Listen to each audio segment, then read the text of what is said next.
This is Life, Liberty, Happiness with Bryan, Schley, and Trent Warner. Real talk, real freedom.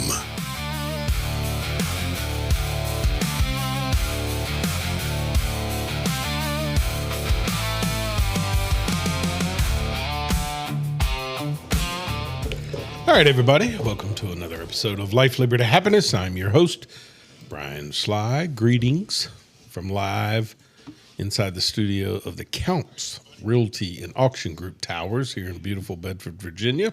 A little feedback getting fixed there. Check out our latest auctions at countsauction.com. Had a good auction this past week. Had a chance to check that out live. You have not been introduced yet, so zip it. Thank you to David Honecker as well at State Farm, like a good neighbor. David is there. Make sure you follow us on all major social media platforms. Go to YouTube, search at LLH_podcast, and hit the subscribe button. Joining me in the studio today, Emma. Hello. And Mr. Warner. Howdy. There he is. Jumped the gun a little bit. Well, I got excited about the Counts auction. They made some big money that day. Yeah, it was good. It was a good auction. I watched it live. It's exciting. Auctions are exciting. Yes, they are. You can get some good deals on things, man. You can. Go online, check out their auction. I'm falling apart over here. Yeah, it was fun watching it. I'm always excited, especially like when they sit there and hang at 385, and they hang there and they hang there and they hang there and up. I mean, that's just when you hear that, you got somebody. Yeah. Next, we need to get Carolina Kevin to give us some little auction experience. Carolina Kevin used to auctioneer. Yeah. Yep. It's hard to tell. Well, he talks so slow, he's got this draw, but dude, when it was on, that dude could belt it. Yeah, definitely. So I didn't mean to say he was slow. I know what you meant. Yeah. So we got a lot to get to today in the show. A little later on, we will have our Mount Rushmore. Yeah. Which, for those of you who are listening live, you can certainly comment on the live page, right? Mm-hmm. Yeah, comment on the live page your favorite travel snacks. That was a good one. Yeah. You surprise me sometimes when you come up with some good ones. Just things you're heading to the beach, man. What are you packing? And jumping into Sheets. What am I grabbing on the way down the road? Yep. So. Or Wawa. Well, yeah. I haven't been to a Wawa yet in Lynchburg. Ooh, it's very nice. I do like a Wawa. First one I ever went to was Fredericksburg. Gosh, that was a long, long time ago. Yeah, I've been in Wawas before, but just not the new ones. They're making their way here. But eventually, I try to think back, like when we were younger, right? We didn't have a Sheetz. We didn't have a Wawa. None of that stuff existed. However, there were still convenience stores. Yeah. And I'm trying to think what brand names they were. Or were they just more We just called them Exxons and Texacos. They didn't really have names. Clean, Jiffy, Quick Trip. It was in Madison Heights was the first time I've seen people name it. And then Apple Market came through and made all their Apple Markets. Mm-hmm. Anyway. Yeah, they were Quickie. I think was the ones that Quickie Foods. Quickie Foods. Yeah. That was a kind of a chain. Yeah. And I think QT Quick Trip was. Yep. But then they all kind of cycled out, and then you got the. And now you got the Buc-ee's. Yep. Buc-ee's. Hey, we should do a Mount Rushmore of convenience stores. I do miss the old days of the gasoline, like an Exxon, a Shell, and there was Texaco, Mobil. Texaco was awesome, man. The black with the red star. Yep. Mobil. Yep. They were BP. Mm-hmm. It was neat. Those old gas stations. Phillips. What was the 76? Phillips 66, I think. Phillips. There was a Union 76. Yeah. And then Sunoco's. Sunoco. Phillips 66, something. Hey, off of 29, there used to be Turpin's racing fuel. Where do people buy racing fuel? Racing fuel store. Honestly, I'm asking a serious question. Yeah. Where do people buy racing fuel? We should ask. Probably should. Cody, where? What's the? Gosh, we have a driver. How do you not know his freaking name? It's not Corey or Cody. It's Corey Dunn. Holy crap! Well, if he won more. JK. I love me some Corey. You just get so angry. It helps enhance the mistakes. If that's the case, it's hypersensitive. Speaking of, we'll talk a little bit later about this. Yeah. But the Big Rock, highly disappointed in you. About what? Oh, I understand 1,000%. Yes, it is a wonderful week to have a condo for rent. Yeah. But it also is a wonderful place to be able to go every single year to watch a Big Rock tournament. Yeah. See if we can't make that happen in the future. Well, maybe when we retire, we have nothing else to do. But oh, my gosh. I mean, damn, Bryan, I was just on the phone right before the show started. I'm working. Well, quit. I ain't got time to be down there watching other people fish. Dude, I am eat up with it. And this year, yeah, incredible. Yeah.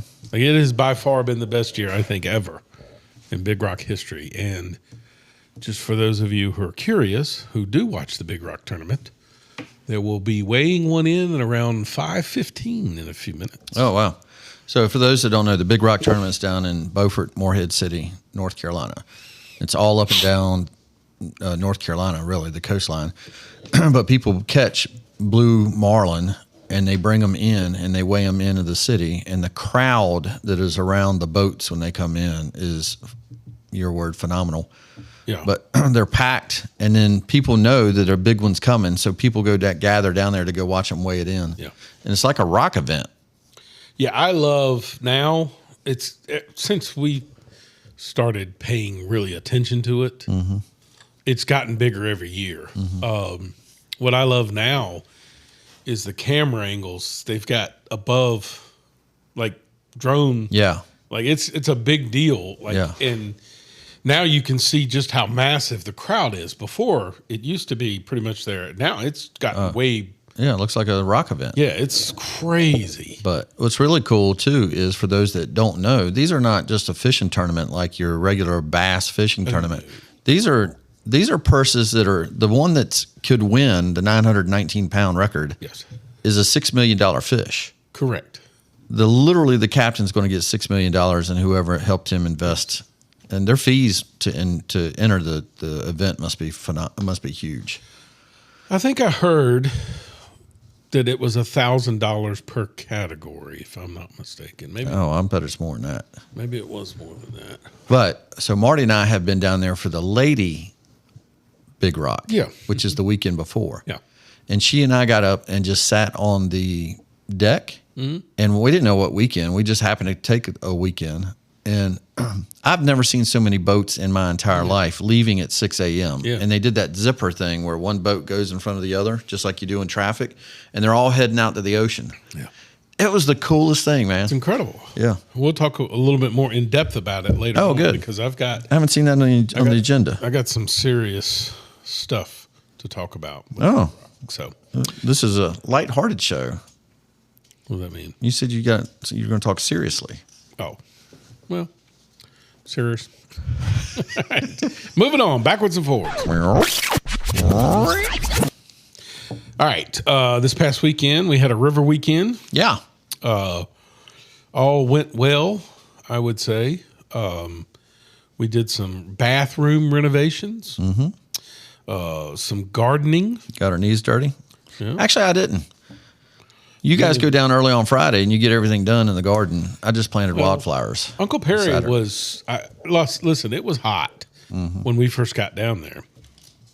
And your brother was like, like he was going to wait till the early morning to do it. And then I walk outside and he's got a straw hat on, no shirt. And I'm like, uh-oh, it's on now. My brother? Yeah. Mm. And I think it was Uncle Perry that got him moving because Uncle Perry went out there first. Oh, so Brad couldn't let him do it. Yes. And so, by the way, before I go too far, I'm sporting my Woody. Did you notice that? Sasquatch shirt. Mm-hmm. So I wore a shirt for Woody. It's a Sasquatch. It is the hide and seek champion. You're sporting your Woody shirt. Oh, Jesus. Isn't that what you said? Yes. I just used your same joke. Anyway, we had a great weekend. Yeah. We got a lot accomplished. I asked you when we went to go to the hardware store because inevitably there's always something that you need a tool. And that place is 3 hours from home. So Brad, to his credit, thinks of all the things that he could possibly need, right? And leave them. But yes. That's how we left them. But when we headed to the hardware store that morning because it closes at noon, I asked you, God, how long do you think this is going to take? And damn, you nailed it. You was like 5. You were like 5 o'clock. Yeah. I thought we were just going to do parts in increments. I thought we were going to do things in increments. Yeah. Like, I think we were, because your brother even said, he just pointed to the floor, and I was like, yep, might as well just get the rest of it done. Yeah. Because we were there. I mean, things were moving along swell. Everything looked sparkly and new, though. Oh. It looked so good. So good. Yeah. It was, I mean, well, y'all do. I mean, just when you do work up there, it just makes sure it's right. Well, what I love about it is on the way home, we kind of debrief, me and your brother. Yeah. And I said, man, do you realize we did a trip and never made it to the salt box? I never even thought about that. And he went, man, I didn't go to the check my cameras, nothing. Yeah. Just work. There was a lot of stuff we didn't get done that we normally would, but the other important stuff got done, which was phenomenal. Well, I think the best part was you talking them into quit working and just jump in the truck and let's ride around. Yeah. And we went to a part of the county I haven't been to in 40 years. Dude, the bowler was pool. So much fun. It was fun. Just hanging out. So gorgeous, like everything. It's so every turn. Beautiful. The amount of deer. Yeah. And the rabbits. Could not believe how many deer we saw. Yeah. Your estimate was way off. I don't even remember giving an estimate. 55. I said, hell, we passed that on Dry Branch Road a while. Anyway, great weekend. It was fun. So coming up this weekend, we've got the UFC White House event. God, I forgot about that. Yeah. When's the coverage? When's the coverage start of that? It's a good question. I don't know the answer to that. I'll ask staff while you're talking. And then I might slip up to Pulaski to catch the race. Pulaski. Yep. I'd like to go see a win. We should be on new tires this week. But if you're going up there to watch the race, you're going to miss the UFC event. Dude, that's what phones are for. They're wonderful. Oh, okay. Trent. Yeah? What time is the main event's going to come on? You know what? It doesn't even have what time any of the events are. It does. Okay. All right, so I'm just telling you on ESPN as I'm looking now. I'm Paramount reading Plus. literally right in front of you. Okay. 7-bout main card starts at 8 o'clock. So, yeah, you're going to see Gaethje at what, midnight? Yes. And Tapuria. That's going to be a great fight. Yes. Dude, if you're picking fights, Gaethje absolutely is number one on your list, right? I don't know. Alex Pereira. No, I mean for entertainment purposes. True. Who's better than Gaethje, entertainment-wise? Yeah. Because he ain't going to hide. No. I would put Pereira right there to have them both of them. And actually, Sean O'Malley. I mean, this ticket is really good. Oh, yeah. I would love if Derek Lewis kills Josh Hockett. Yeah. I just can't stand that mouth that Josh Hockett has, which I like promoters. I like that. But he's usually so dumb. Yeah. And it's such a shtick. You know it's a shtick that he's doing it. But Derek Lewis the last time I watched him fight, he mailed it in. And the only reason he's on this card, do you know why he's on this card? Oh, he loves Trump. Trump loves him. Yeah. Trump called Dana and said, why isn't Derek Lewis on this card? That's great. How great is that?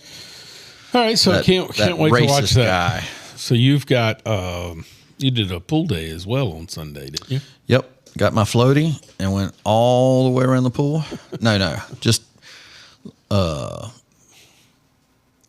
I'm getting to where my age or whatever, I just like hanging out at the pool. Right. Just if it's hot and just standing in the water and just BSing, listening to music. Right. Well, good. I don't need to go do things anymore. All right. Yep. Moving on. Yep. Oh, no. No, you've got. I got, so we did the pool day. And then this weekend. Yeah. So Wood is going to get to do, I don't know if you remember when Finn did this 2 years ago, but Wood is going to go on the Grand Western Tour. Yeah. And if you don't know what that is, it's a bucket list every day for 6 weeks, or at least middle of July, so a month. Mm-hmm. He goes to stuff like the St. Louis Arch and Wrigley Field, Mount Jackson, Wyoming, Yosemite, horseback riding, Seattle, the Space Needle, San Francisco Bridge, all those things that, and it's different every year. It's not the exact same thing. Huh. And the Grand Canyon, they make a circle all the way around, and every day they get back on the bus and they're going to a hotel that night, but usually they stay a day or two, whitewater rafting, the Colorado River. So who chaperones this thing? So it's adults and volunteers. Wow. Yeah. And the same people have been doing it for years and years. I'll be darned. Yeah. 2 buses. I don't know if it's one for girls, one for boys. They do intermix on the buses and they intermix at the sites, but they don't intermix at the hotels. Sure. And if you do intermix, you're out. Well. Wood will come home early. They get Wood. Yep. Be a good boy. All right. Yeah. Moving on. This day in history. This day in history. All right. I got the 6-Day War between Israel and Arab nations. Yeah. It ended in 1967. Israel destroyed its targets and expanded its territory to include the old city of Jerusalem. Do you know what I know a little bit about that? Is my dad was in the Marines, right? Mm-hmm. And through joint missions or whatever, he knew about that war. And somebody that he was in the military with, we were at a picnic event. And that guy said when he walked across the sand in a field where the Israelis were on one side and I guess Lebanon was on the other, where they were shooting, he said you couldn't walk because of all the wires that were on the sand from the missiles that were being launched. Because today we think it's foolish. Every missile is just a guided missile and has all this technology on it to go where it goes. But back in the day, there was a wire behind it. There was literally a wire to help steer it. And they shot so many of those missiles that the wires were in the sand that it was like trip hazards. It was hard to walk across the ground. There was so many of them shot. Good Lord. Yeah. Crazy. You want mine? Yeah. 1935, Alcoholics Anonymous was founded. AA. Bill Wilson and Dr. Bob Smith in Akron, Ohio. It's funny, but it's not funny. I know 2 or 3 people that personally have gone through AA and swear by it. And I know 2 or 3 people who say it is awful. So it's funny how it works for some and doesn't for others. Yeah, so I know a little bit about it, but it's certainly a program that helps tremendously those that have needed it. So, and you're right, not everything works for everybody. Yeah. Some people couldn't handle doing that way. Yep.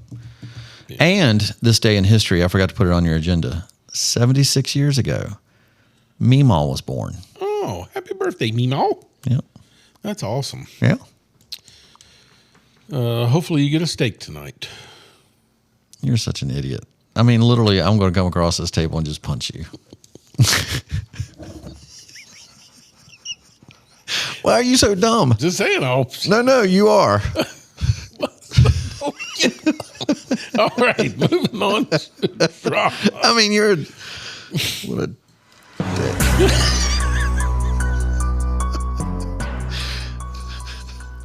Okay. Yeah. All right, dude. I'm telling you right now.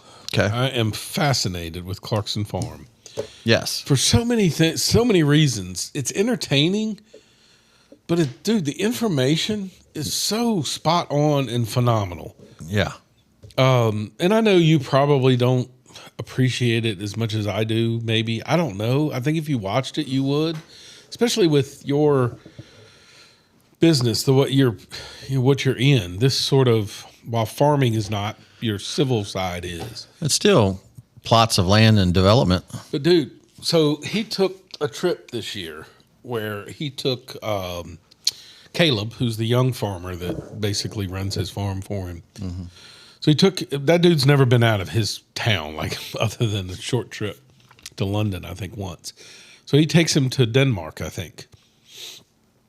Dude, they first started at like a tractor show. It was stupid, crazy tractors. Oh yeah. The technology is just ridiculous. But then they go to a farm where it's a fairly young dude, and I think he said seventh generation farmer. And he figured out, he said, this is where you can kind of see the gear shift.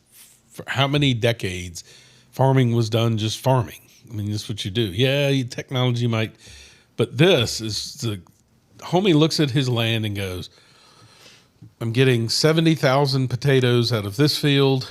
I'm getting 90 out of this field. Why?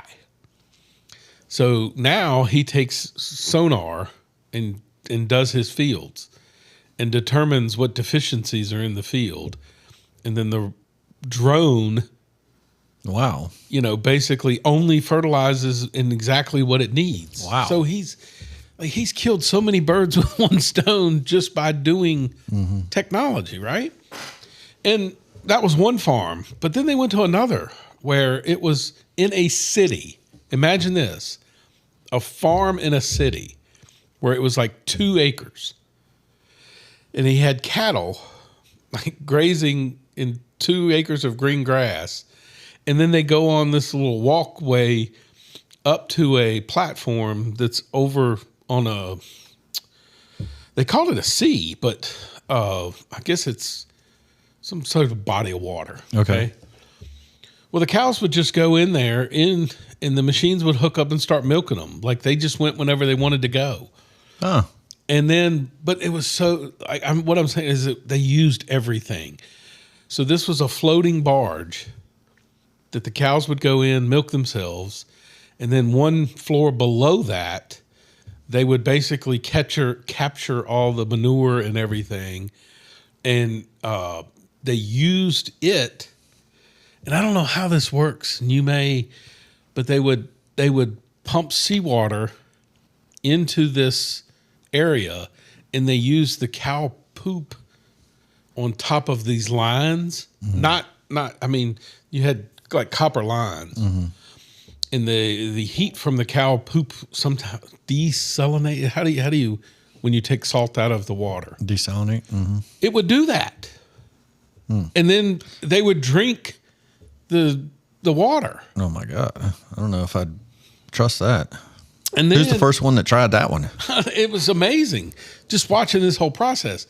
The next floor down was below the sea level, was the cheese, because they didn't need to refrigerate. It was below sea level, so the area stayed cold. And I'm like, well, dude, figured it out. And so because it's only 2 acres, obviously you got more than grass to feed.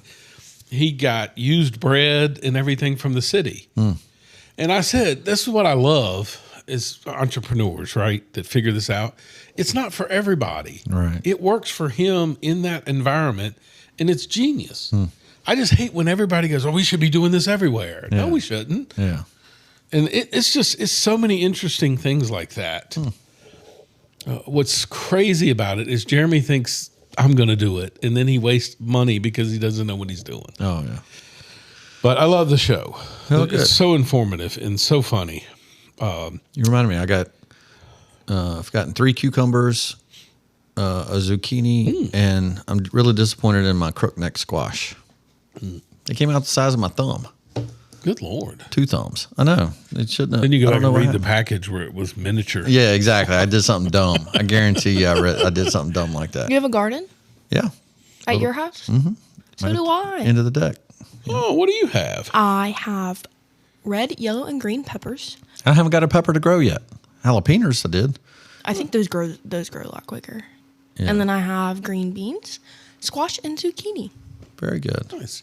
Is the garden bigger than your home? Yes. No, just kidding. No, I have it in a raised garden beds.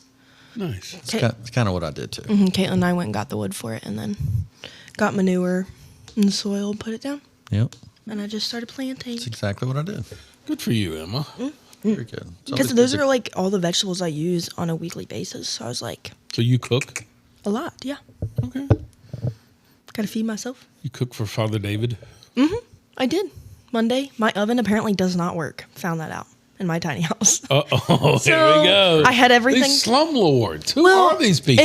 I hadn't used it since I moved in, and I had everything. I had my broccoli, carrots in a pan with my Oh, my chicken. God. Potatoes were on a pan, ready to go in the oven. And, But haven't you lived there for weeks and now you A month. That's my little garden.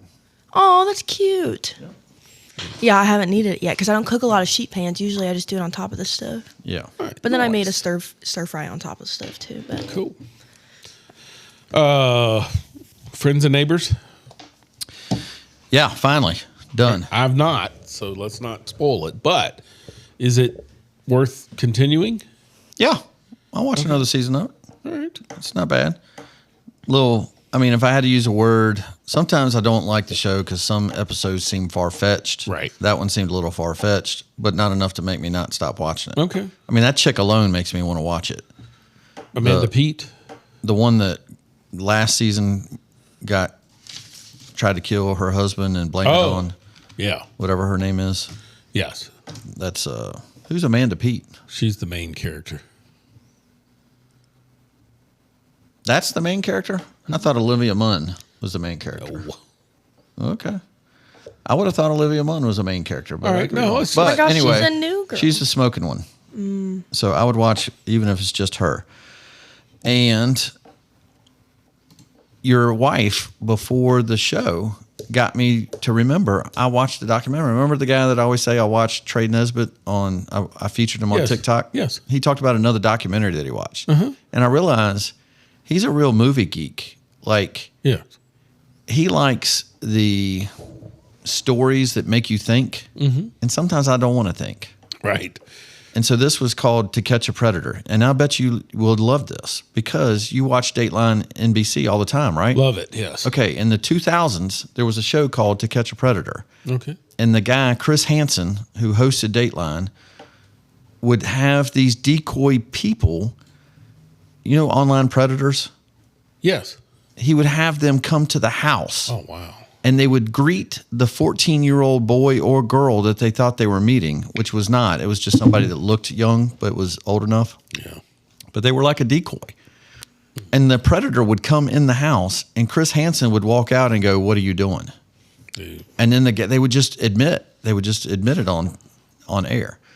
But the point of the documentary was that really legal, what you were doing? Oh, You know what I mean? If it's the police doing it, yeah. you have a right to remain silent. But when he was doing it, all these people are admitting guilt and they look guilty. And so the story was, is that a way to catch somebody? So it was, I can see why somebody thinks that's a documentary. The problem was I felt so icky watching it. It was very hard for me to watch it. I couldn't have watched the show. With stuff like that. Yeah, I couldn't have watched it. Now, granted, one guy killed himself, one of the predators, on the show. Oh, I could see that. Yeah, he killed himself on the show, and so there was some drama to it or all. But anyway, that was called To Catch a Predator, or maybe it was just called Predator. But it was okay. Sounds good. Might have to watch it. All right, moving on. Moving on. TDS News headlines. This one I found interesting, Trent. Of course, they did not spin it the way I would have thought. But ABC News, Michigan Attorney General and Governor's Office condemns reversal of conviction related to Whitner's kidnapping plot. Do you remember all that? Yeah. So early on when that happened, I said, something's not right about It this. was all we knew we were seeing Patriot Boy bullshit. The same FBI guy that was involved with January 6th was involved in this. Yeah. And it didn't matter because the guy got convicted, right? Yeah. Now here we are, how many years later? This guy's conviction gets overturned, and it's, how dare they let this awful person out? Of course.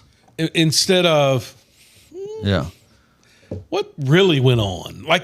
That's the part I don't like. Where is the journalism? Simple journalism, just simple. I got one for you like that. This is like controversial to say on air, although I've heard other people say it. But the guy that was in Minnesota that killed the black guy that caused all the summer. Yes. Okay. Yeah. Well, he's in jail. The cop is in jail. Yes. But the actual technical reason the guy died was a fentanyl overdose. Correct. It was not asphyxiation. That's right. But yet. That doesn't matter. The facts don't matter. The facts doesn't matter. This guy's sitting in jail. Yeah. Anyway. I see stuff like this, what's crazy is when I read the actual article, of course they make it sound, and they literally say conspiracy theorists believe. Yeah. Okay, but it's not a conspiracy theory. If the dude was if his conviction was overturned, why don't you do your job and tell us why the conviction was overturned? Of course. You left all of that out of your article. Yeah. Yeah. I got one like that today on Have At It. It just, God, man, it just infuriates me. You're lying. Did you watch the interview that Trump did with that Kristen Welker or whatever her name is? The CBS lady or NBC? Whatever. He got up and walked out. Yeah. He had every right to get up and walk out. I'm tired of him giving them. He's giving you time, and you literally aren't listening to him, and you're just trying with your own agenda. I'm so sick and tired of hearing people say, when you question California's elections. Yeah. When you question it, they say without evidence. Yeah, of course. Okay, what listen, I can sit here and close my eyes and say, well, there's no way Emma's there. She's not there. There's no proof she's there because I got my eyes closed. Right. Shut up. Actually drive out to California and do a little bit of investigating. First off, it's simple math. I don't know if you have this in your show. Do you have it in the show later about the topic? No. Okay. It's simple math. I just got the basic topic, but yeah. Okay. It's simple math. Yeah. What he's telling her in that interview, and she says you have no evidence. Yes, you do. The evidence is right in front of you. It's the numbers. It's the same as the 2020 election. Correct. That goofball that sat in the basement all year long did not get 81 million votes. Right. Find out where the extra votes came from. I don't understand why we've never investigated that. And stop saying you're a denier. Right. Go do the work. You know what? Pay me. I'll go do the work. It can't be that hard. I can go to the counties and the cities where the numbers jumped and figure out where they came from. No, and in this particular case, it's like blatantly worse. Yeah. Because it's a 3-horse race. Yes. The first one is ahead. Yes. The one in second is right there beside him. Yeah. The one in third somehow starts to get all the votes. So before the election day, makes no sense. And on election day, she cried, the one that finished in third, and conceded. Right? So now the mail-ins start. Before the election day, they had mail-in voting. The track is exactly the same as the day of election.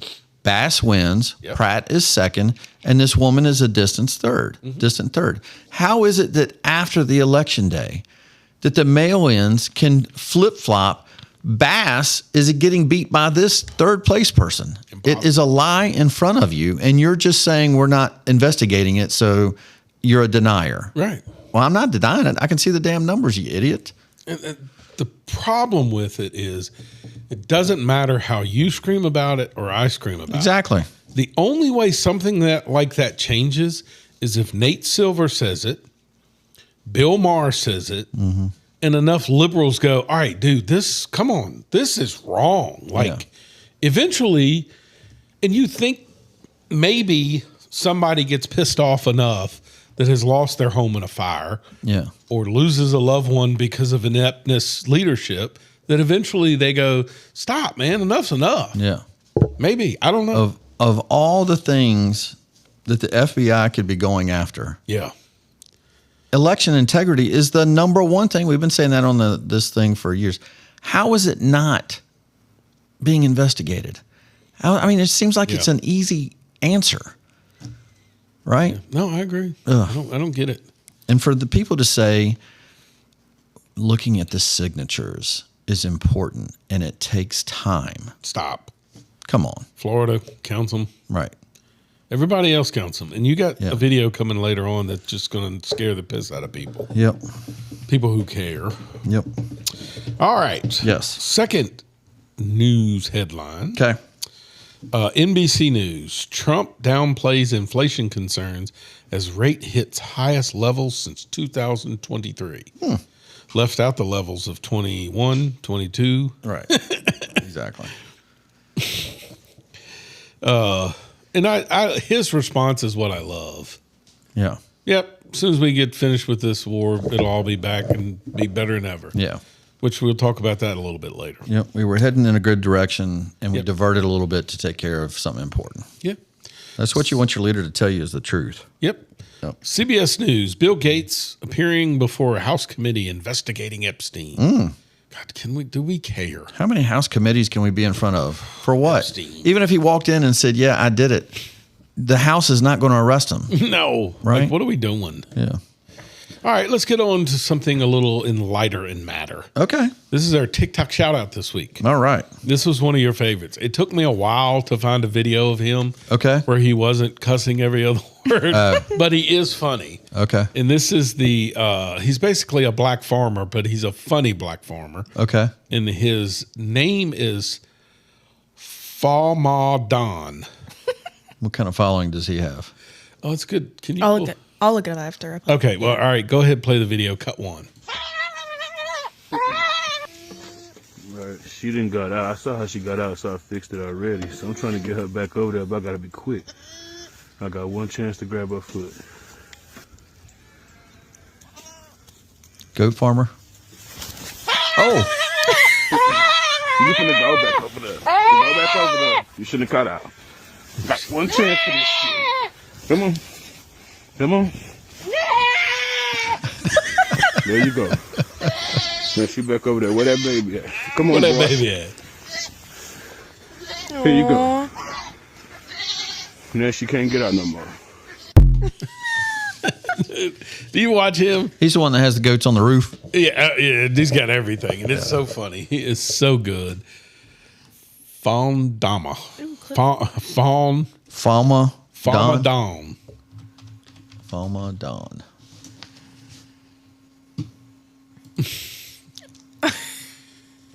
How many followers does he have? 928,000. Good Wow. grief. I don't think I've ever seen him in person. Don't do that shit in front of me. Get that ass over here.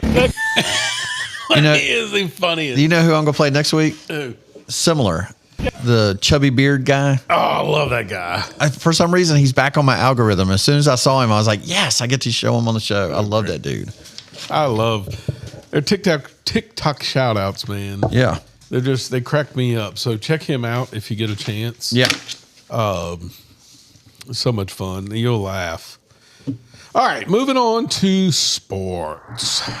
It's time for sports.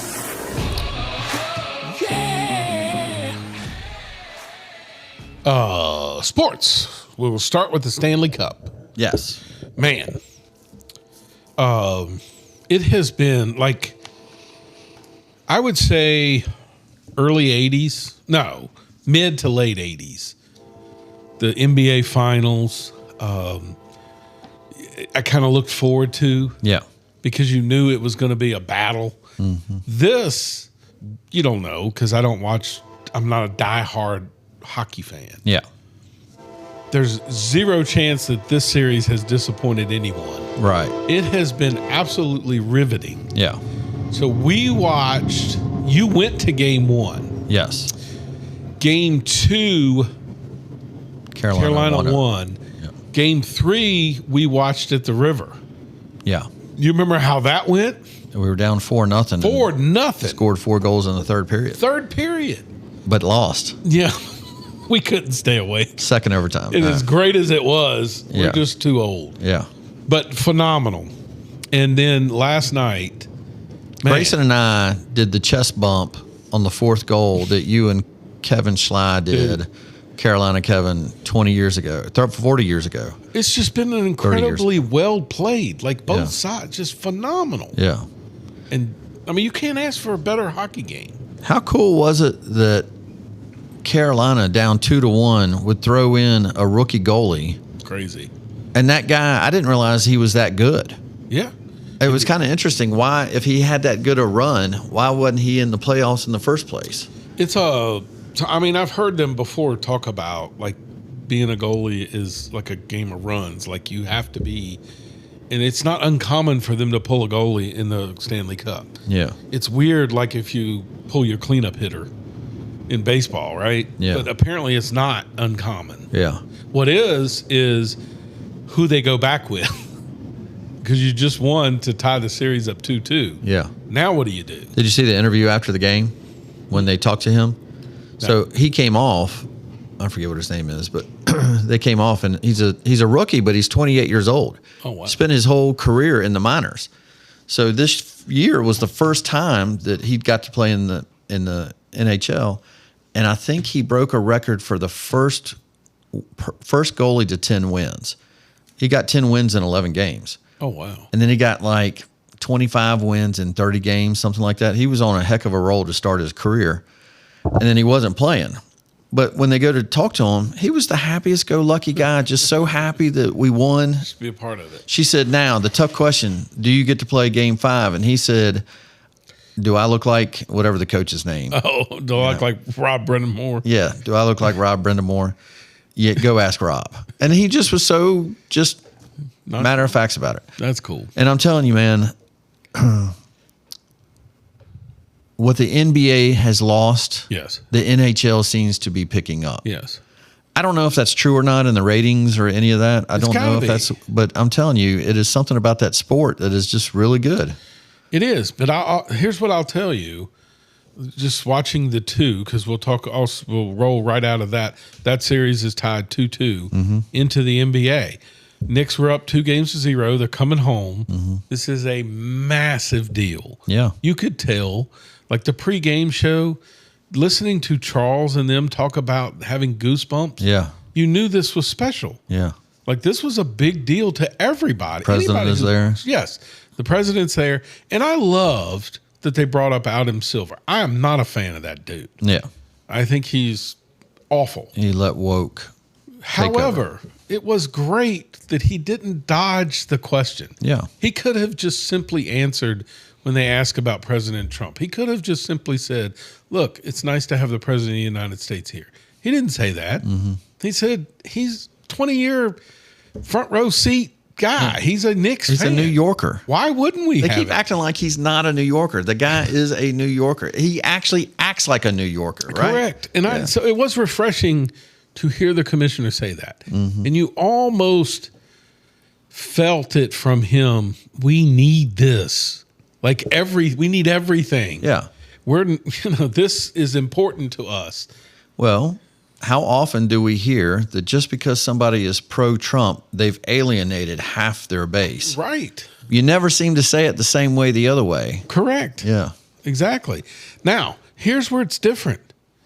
I don't know if you've seen the TikToks, but the nastiness out in the streets is not good for your sport. I don't know. Oh, dude, I've seen too many TikToks of Spurs fans leaving the arena And getting mauled. Oh, really? Now I want Spurs to win. Brutally beat. Like just bad. because they had a Spurs jersey? Yes. They ripped one guy. He had a Wemby jersey on, and they held him and ripped it off of him. And then there was one with bloody nose, and I mean, it's like, bad. dude, come on. That's ridiculous. Like, why? I don't like that about the NFL. Like, you know when they show the Rams and Niners? Yes. Or sometimes they show the Dodgers and Padres or Dodgers and Giants. Correct. When those fights happen, I can't watch it. Right. It makes me ill to know that that's going on in the stands in front of kids. Right there with you, man. I don't. And listen, your sport has got a matchup that can galvanize it. The way that we saw it with the 80s, with the Lakers and Celtics. If you get a 4 or 5 year run with the Knicks and the Spurs and, a few other teams mixed in, you're back to having a great league. Yeah. But you can't have that. No. because that eventually becomes the story. And to me, that's a deterrent. That's. Do you think that would ever happen in the streets when Giuliani was the mayor? No. I know. Come on. No. You got to know that could happen. You got to be there's got to be some protections there. I mean, just common decency seems to have left. That's the thing. Yeah. So, all right, moving on to NASCAR. I wore a Sean Taylor Redskins jersey to Monday Night Football, and I was in the nosebleed seats in Dallas Cowboys Stadium. And I literally went from the upper deck and walked down through actually we took an elevator. But I went through the crowd and everybody was just razzing me. Sure. Like, because we had lost. Yep. I had not 1 ounce of fear that was going to be an issue. Why would you? Why should you? You shouldn't. It's a freaking game. Yeah, I don't get that at all. I mean, don't get me wrong. I love bitter rivalries. Yeah. By the way, if Yankees Red Sox, okay, I can see it getting out of hand. Knicks Spurs, why? That's going to be enough to make you that angry. You're literally ripping off a jersey from a guy's. I mean, yeah. That, by the way, he paid a lot of money for. Yeah. Absurd. Well, I hope they fix that. Yeah. All right. Yeah. NASCAR. Pocono is Yes. where they will be coming up this week. Yeah. You had asked. It is on the schedule for the next weekend. They will be in San Diego. Man, I'm telling you what, ESPN needs to come back on their NASCAR scene. What they have, get it out on the schedule. Oh, you're right. They got the NASCAR Truck Series next week at San Diego. Mm-hmm. And then they say NASCAR skips a week from Pocono and goes to Sonoma.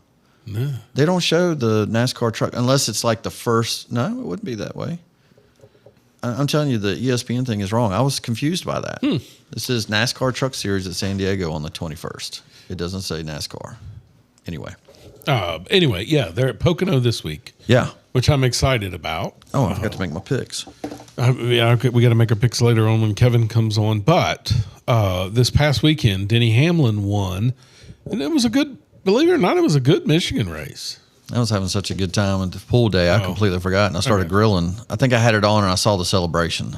Yeah, I mean, it was a lot of passing, which is rare. Yeah, and it wasn't a fuel mileage thing.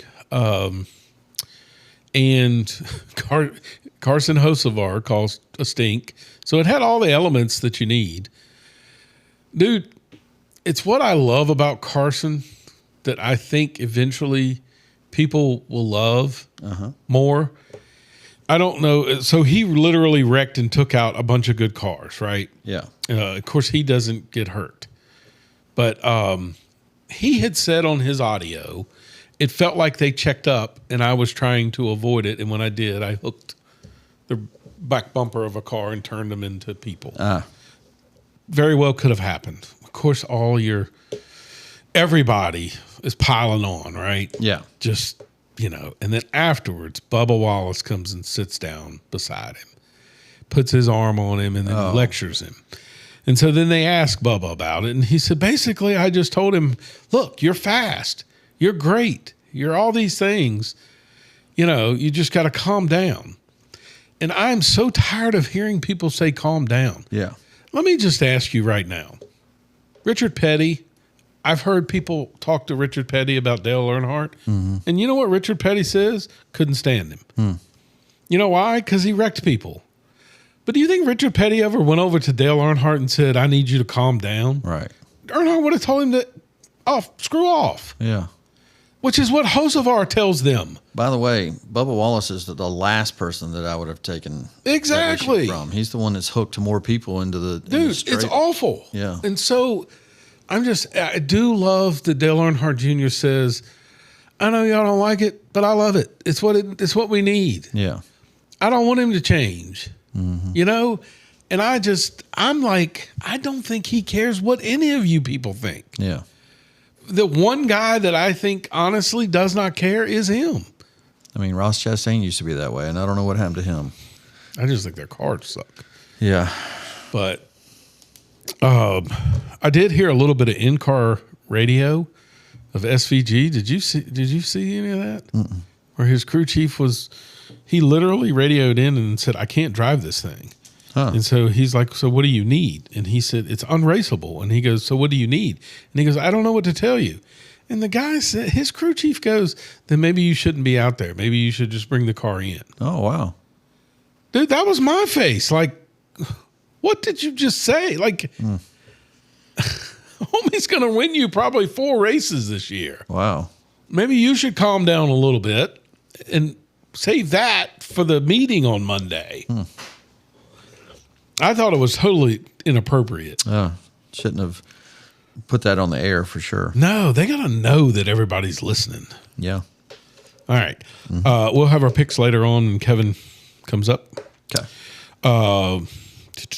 Is anybody watching F1 anymore? I forgot about it. Honestly, it was Monaco, right? It was Monaco. I checked in just to see how qualifying went. Mm-hmm. And I was happy that Verstappen was battling for pole. He started second, right? Yeah. Starts the race. Immediately, as soon as the lights go out, he pulls off.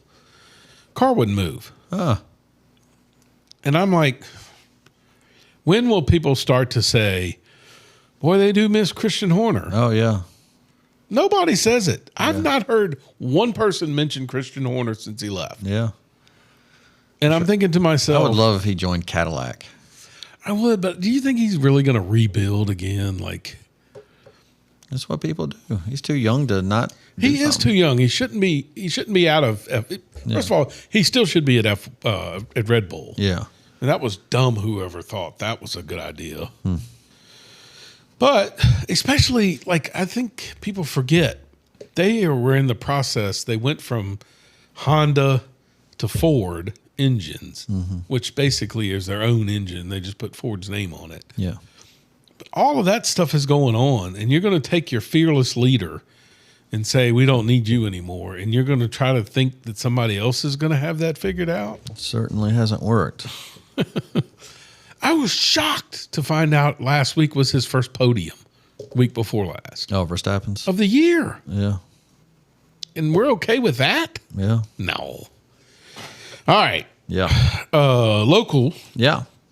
JF Baseball. Yeah. So they made the state semis. Yeah. Big win last night in the quarterfinals. Shout out to Jacob Becker. Yes. Obviously, we found out how much they think we're a jinx.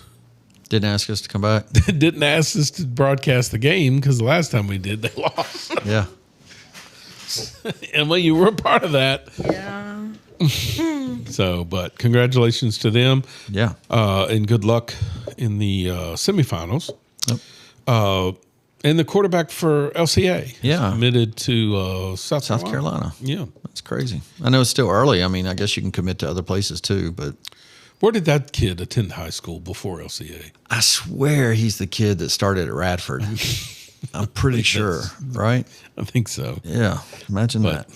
Yeah. But anyway, that is sports, and sports is brought to you by...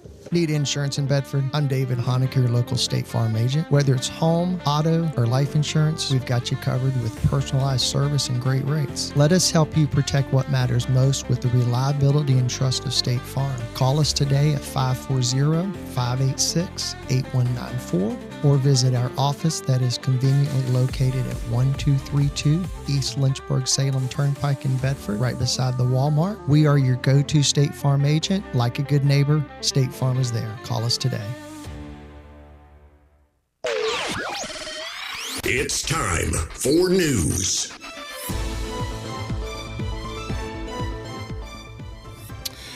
All right. Today's news. Let's start with something we talked about earlier, the Big Rock Tournament. Yeah. As you said and stated earlier, this is in Moorhead. Mm-hmm. Moorhead City. Yeah, there's another name. There's multiple names for that area. Moorhead City, Atlantic Beach, Crystal Coast, Beaufort. That's so the actual dock is in Moorhead City. Uh-huh. That's the whole town. That's the town proper, the downtown area of Moorhead City. But Moorhead City goes like all the way back towards Havelock.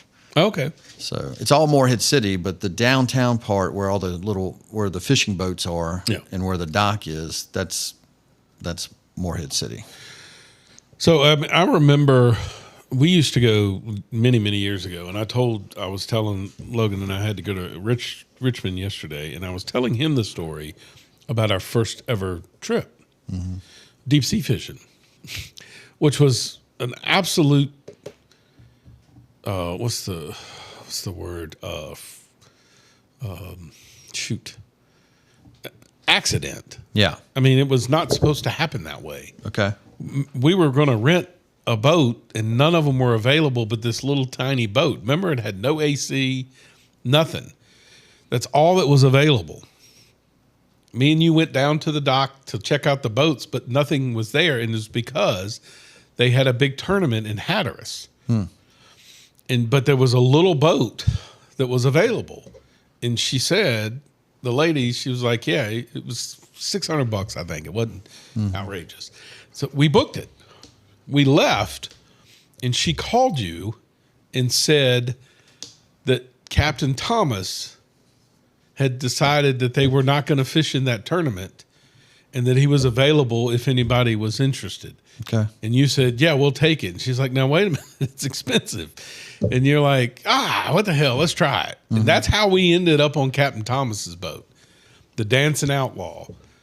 So I had been on the Captain. I'd been on the Dancing Outlaw before. Yeah, so I had been on it with my brother and my dad. Not the Dancing Outlaw. Okay. No, because we were shocked. Okay. That it became available. Okay. And that was the trip, if you'll remember, that I caught the billfish. Okay. And I've got pictures that I was thumbing through it. It was amazing. Okay. So anyway, yeah, we had a great trip. That's and since then we've been on it. I don't know how many times. Yeah. But that's the first time that was 2000, I think. Probably. I think so. And so what's crazy about that story is I had never even heard, and even back then I didn't even know the Big Rock existed. Yeah. So when we were on that boat, if you will remember, he had told us that George Bush had been on his boat. Oh, wow. I don't remember any of those. And that the fishing mate had a friend that got tangled. Oh, yeah. And the thing had taken him under and killed him or whatever. Yeah. And we were giving him a hard time through the window. Oh, yeah. About being lazy, but he wasn't. He was working his rear end off. Yeah. Anyway, great fishing trip. But it wasn't until, I want to say many, many, many years later that we were at Morehead and we had eaten at the sanitary. Is that what it's called? And that's when you took us over to the landing and showed us. But then it was not crowded like it is now. It has just gotten ridiculous. Yeah. 276 boats. Wow. Is what's in this one. Yeah. And Michael Jordan's not in this one. Oh, he didn't go this year? No. And so I think he definitely helped grow that thing because everybody wanted to see that. But this year has been incredible, dude. The fish that they have brought in. Like we were riding yesterday, I checked the weights, and you were right. Like the last 4 or 5 years, they were actually low, like really low. And then 2019, they had the record, which was 914 pounds. So what I remember about that, because they couldn't get over 500 pounds, they put a bounty out there, and it was because they couldn't get over 500 pounds anymore. And I remember it was big news when the first fish got over 500 pounds. It was like $1 million fish. Yeah, and so here's what's crazy about that. So now they had created any fish that's the first fish that's over 500 pounds wins this award. So not only you mentioned the purse, yesterday they got a check for $876,000. Wow! Just for being the first one to catch a fish over 500. Wow! I heard that if he ends up winning, which by all means, you would think that 919 pounds would win. Right. That you would think that, so his winning purse, that fish has a chance to have a value of $6 million I know, it's crazy. for a fishing expedition. I did see Captain Thomas post on Dancing Outlaw. The perfect person won the event, meaning the captain. Yeah. Apparently he's got a lot of respect for it. Ah, What's it called? Marlin Fever? Marlin Fever. Yeah. Beautiful boat. Did you get to see any of the video footage of the fish in the water Yeah. when it was coming out of the water? Correct, That yes. thing looked like a monster Yes. coming out of the water. Yeah. And so we were riding back and we were watching it live. And because I got nothing to do. I'm riding in a truck. And dude, when they pulled, so literally the guy said, all right, this is a first in the history of the Big Rock tournament. They're having to pull the fish in the cabin to be able to get it out of the boat. And Logan went, oh my God, this might be big. Because, when you see them laying down, you just don't know.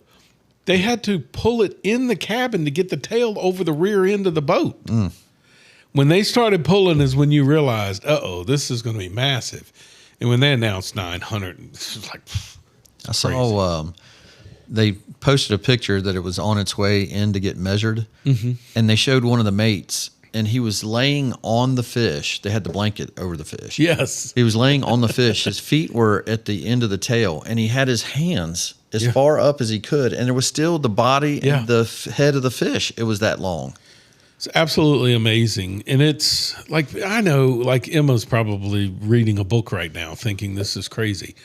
But when you see it, it's chilling. Like Well, my context is I've never seen one except you catch a billfish. And to watch that thing come up out of the water, I will never forget that the rest of my life. I've forgotten the whole trip you just talked about, but I do remember the billfish and you stealing it from my dad. there we go. Coming out of the water. So I do. I love that whole trip because there were so many little things of him. We're holding it up. Y'all are taking pictures, and then he throws it overboard. And the look on my face, I'm pissed. Like I didn't know he was going to do that. yeah. And then on the ride back, he says, when you get back, now you'll fill out paperwork because you'll get a citation. And I'm like, why am I getting fined? Like I thought a citation meant that I was going to get a fine for catching a fish. Too. Yeah. And then that's when I learned about the flag flying upside down and all the there's so many cool things to it. So if you're listening to the show and you've never done it, contact Trent, somebody, go rent something in Moorhead and stay the week and go to the Big Rock. Like it is amazing to watch. I've been at Jack's, the 3-story bar they have there. Okay. I've been there when they've been doing the measurements, which is really cool. Yeah. I thought it was neat that they announced because you can listen to the radio, which is even better. And when you hook, like you have to call it in. Yeah. Like everything, this is no joke. People have gone to prison for cheating. It's not a joke. But they radio in, and he said 137 inches. So immediately, AI, I'm like, what's 137 inches weigh? And it said between 500 and 600 pounds. So that's why I told Logan. I was like, we got us a big fish here. Well, I didn't have the girth to be able to calculate that. So I'm still thinking it's 500-600 pounds. And when they hoisted that thing and said 9, I was like, that was wild. Like, well, they just weighed one. The Builder's Choice weighed in at 530. So they're catching marlins, man, like crazy this week. That's really cool. So, all right, moving on. Yeah. Iran. Yeah. It looks like we're back into that. What are your thoughts? First off, we're dealing with people that do not care about life. No. And they don't care about their own people's lives. Correct. And they do care about giving in to Whitey. Yes. So they're not going to give in to Whitey. Yeah. Until we kill enough of their leaders to have somebody that's smart enough to say, this is not what we want to do. I don't know what else we can do. I think Trump, of all the people who say, he just likes getting us into wars, which was crazy because all he did was get us out of wars. And then, he literally, I think, tried negotiating to find a way out because what I've always told you is, contrary to what people believe, Trump actually would like to see everybody do well. Yeah. And if he thought somehow, some way, Iran can become this powerful country and their people are succeeding, it's a win for everybody. Yeah. And I think that's what he was trying to get to. And then I think, they just don't stop, man. No. And so he didn't. I mean, I love his post just before we came on air. I haven't seen it. Oh, where he apparently we've been smuggling oil out of there. Oh, okay. For the last month. We have smuggled, I forget how many ships he said. Like we're stealing oil? Millions of barrels. Oh, wow. We have smuggled through the Straits of Hormuz. He goes, it's been hard for me to keep my tongue quiet, but apparently he said gloves are off. So I guess we're going to just. I mean, the same people we're talking about are the same ones that have enriched uranium. What do you think they were going to do? Correct. They were ready to attack the Middle East. They obviously had the missiles already pointed at the other countries in the Middle East. They were getting ready to take. So I do believe in Marco Rubio.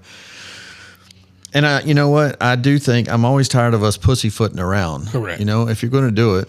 Yeah. Yeah. You just got to do it. You just got to do it. So. It looks like we're heading that way. So. Anyway, I'm get a drink of my. All right, California elections.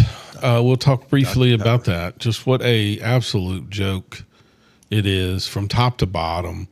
I mean, the people that go, well, it's not cheating because the governor's race. I mean, it's not even apples to apples. What's going on in the mayor race is ridiculous. We've talked about it, but it's crazy to me that we have allowed it. That is what's happened, and they've gone away with it for so long. They're just going to continue getting away with it. And you want to talk about mail-in ballots? Hey, I did a mail-in ballot. I've got the experience of a mail-in ballot. My parents lived in North Carolina. I lived in Virginia.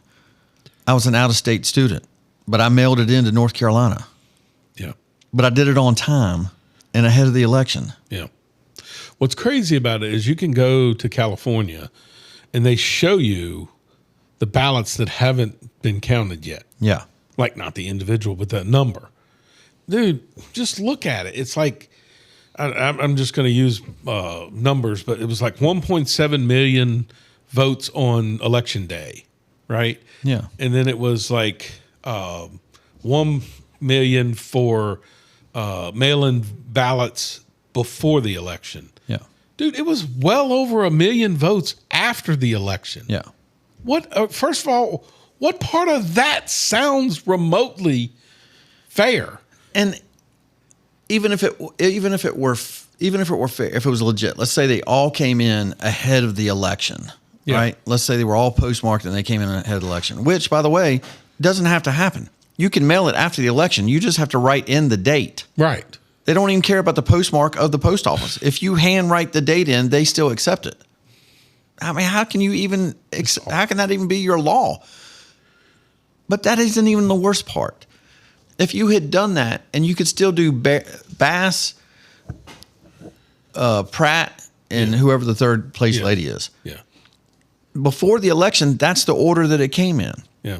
How is the second place Democrat now beating the first place? Just put Pratt out of the way. Right. How is the second place Democrat that nobody knew about?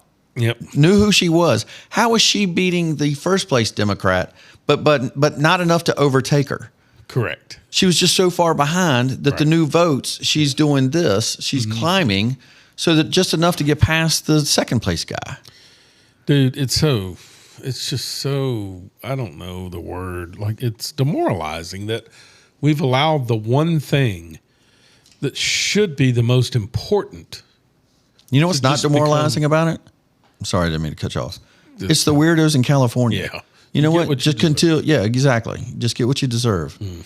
Keep letting the homeless run rampant. Yep. But I tell you, man, I guarantee you why they would go out of their way to do the fraud that they have. To avoid the fraud being caught. Oh, yeah. Not just in elections, talking about the budgets Yeah. and the funding and all the Doge stuff that's going on. They've got too much involved to let a Republican win. And I know we've talked about this between you and I before about the committee hearings and all that stuff, that nothing comes out of it. I do enjoy occasionally like seeing the Southern Poverty Law. I don't know if you saw that yesterday. They had hearings on it. I mean, it's just How are you even able to operate? period. You literally funded an event that caused a death because you incited a racial riot. And how are you allowed to function? I don't, and then to post articles calling people who are against abortion white supremacists. Yeah. How do you get, and that's what I don't understand is I read the article the next day that said the Trump administration seriously looking at revoking their 501c3. Good. Well, why is it even a question? Right. Should be. So I did a 501c3. I know what a 501c3 is. When we did the engineering and Yeah, we've got one with the Minutemen Club. so the engineering and science camp that we used to do, it was called Virginia Youthful Engineers. I had to certify that nothing I would do would be political in nature. Exactly. You couldn't do it. So, I mean, the Southern Poverty Law Center is nothing but that. Well, how do you get funding from any kind of That's so sad. federal funding? Dude, It's we ridiculous. have spent billions and billions of dollars against ourselves, Exactly. destroying America. Yeah. That's all we've done. We funded destroying America. Ridiculous. Wow. We need some, Cleansing. yeah. Just in all honesty, you just need new politicians that, like, I don't know, man. I don't know. Yeah. And then I read where Susan Collins, here we go again, decides now that she's in favor of the SAVE Act. You called it. Oh, yeah. You said, they'll come around Right before the election. It was too late. the guy that told me that was not me. It was our guy that we like from Tennessee. I can never think of his name. Burchett. Yeah, he said it was going to be. And listen, I got to be honest with you. Thune is starting to get on my nerves. I was worried about him from the start. I heard a reporter ask him a question, and how that's not mainstream is scary to me. The reporter said, I don't know if you are aware, but the Tim Burchett law passed the House. Is that something you're going to take up in the Senate? And he just kind of looked confused, and she said, it's the defunding the Taliban. Mm-hmm. And he goes, it's not high on our priority list. We're not going to take that up. Of course not. Trent, I'm telling you, man. Trent, you just ask a sitting politician if you're going to take up the defund the Taliban. Right. And you said it's not a high priority. Where did that come from? I never. He was such a Mitch McConnell guy. He literally was over that guy's shoulder every day. And you see what's happening. Mitch McConnell is one of the worst ever, right? He's going out on the biggest FU note he can to Trump, right? That guy led the Senate for years and years and years. That's who was leading the Senate. So that's all you needed to know. It is a uniparty. Ugh. So, hey, let me ask you something. Yeah. One thing, that Plattner guy that's up in Maine. Planner, yes. Plattner. Plattner. Sorry, whatever. Yes. Platter. Turkey platter. That guy that's running. Yeah. Okay. I guess he's in a primary or whenever that's going to happen. That's over. He's won the primary. He won the primary. So he will face Susan Collins. Okay. So the lady you just talked about. Yeah. Okay. So he still has to beat her. Correct. Oh, good gosh. So either way, we're screwed. Yeah. She's not like she was a Republican anyway. How come we didn't primary her? I don't know why we don't. But you know what's crazy about that story? You really can't, though, because she's in Maine. Is nobody talks about who the Plattner guy beat I don't know. in his party. The governor of Maine. Oh, The really? one that pissed off Trump. And he said, you'll pay for it. Oh. Has nobody said that she Wow. got 5% I didn't know of the that. vote? The one that wouldn't let boys or Yes. wouldn't stop the boys from competing against the girls. Correct. Her career's over. Good. Donald Trump did that. Yeah. Not Plattner. Yeah. Jeez. Unbelievable. I'm just hoping he can't win. Plattner. Dude, I don't know. Yep. Anymore nowadays with Democrats, they don't care. We got to get to Mount Rushmore, don't we? Yeah, we're moving on. Okay. POW, Post of the Week, by an idiot. By an idiot. This was This was when with the Pride, because by the way, it's Pride Month apparently. Be careful who you hate. It could be somebody you love, Trent. Oh, it's my relative. Pride Month. Yep. So I've never understood that. Like, because how is it hate? The premise starts off with you lying. Correct. About me hating someone. Right. You literally started with a lie. And then you added that lie by telling me that the people in my family are also that. Friends will come out that are gay. Yeah. Guess what? Yeah. I don't agree with it. Yeah. But do I hate them? Do I talk bad about them? No. Do they care? No. Yeah. They're not out there screaming Pride Month either. Right. It's just, and it's always the people that. The ones that they create enemies out of us. That's Correct. Literally what they do. And yes. they've created a demon in their mind of who the white man is. Yes. It's literally what it is. Great point. Yep. All right. My pal is they want money for foreign wars. A ballroom. Man, do they hate the ballroom. Yeah. Man, do they hate that reflecting pool too. Oh, yeah. And to pardon the mob that stormed our democracy. I want money for kids' lunches, veteran housing, and health care. And so I just simply ask, well, how do you want that stuff? Weren't you in charge? Yeah. Weren't you given all that? Who took it away from them? Health care. I thought Obamacare took You care spent of 30 years trying to fix that. You made it worse. Ask me what my deductible was 20 years ago and what my deductible is now. Who was the one president that actually fixed the VA? Right. And allowed you to go to different places and do stuff. Oh, well. Kids' lunches. So why? I don't, and I know people disagree with me on this, but I don't understand the whole kids should get free lunches. I don't. Yeah. It didn't used to be that way. So right. what changed? Yeah. It's just a nice thing. You just got to be nice, Brian. Just be nice.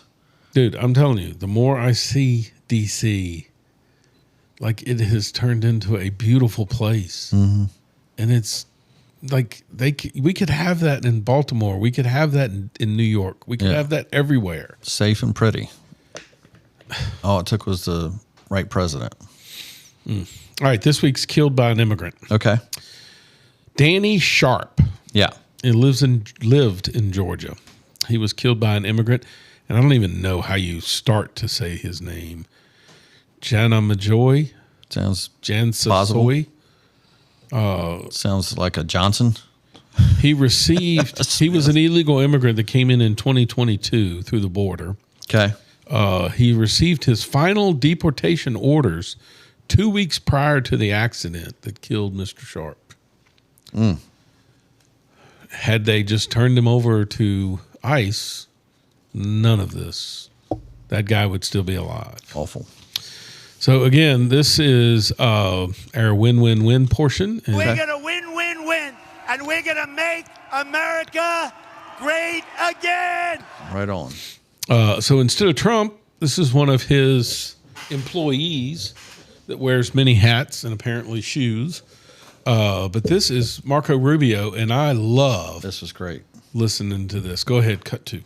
I also remind everybody the United States government is not a charity. We are not here to play social worker. We are here to win. We are here to win on behalf of the American people and on behalf of the national interest, to win for our country, to win for the people of America, to win for the things that are important for our future. And that's what we exist to do. Right. Pretty simple, straightforward, yeah, and the truth. Dude, our party, Republican Party 10 years ago would have never uttered those words. Right. They would have been afraid to say that. And he's exactly right. We're not a charity. Yeah. We don't need free lunches and free this and free that. Yeah. All right. Yep. Moving on to our Mount Rushmore quickly. Okay. Our Mount Rushmore of road snacks or travel snacks. Yes. This was a big hit amongst friends and family. We'll start with Chris's. His snackies I liked his were snacks. Twizzlers, the strawberry ones. There is a difference in a Twizzler between strawberry and cherry. And definitely can't do black. Oh, dude, my favorite Twizzler is the kind that the swirl that has the different flavors. Oh, it's delicious. But I could do well. First of all, black is licorice, not a Twizzler. Well, you know what I mean. Same damn thing. But that's All right, like the his worst next- candy ever made. Next one is Cheez-Its. Love a Cheez-It. So I asked the question at the river: are you a Cheez-It fan or Cheese Nips? I don't know the difference between them. Next is gummy bears, beef jerky, and pizza flavored combos. I love a combo. Mm-hmm. I like the pizza flavored. I think that was on Rupert's list. All right, I'll do mine quickly. Yeah. Blue cheese combos are my favorite.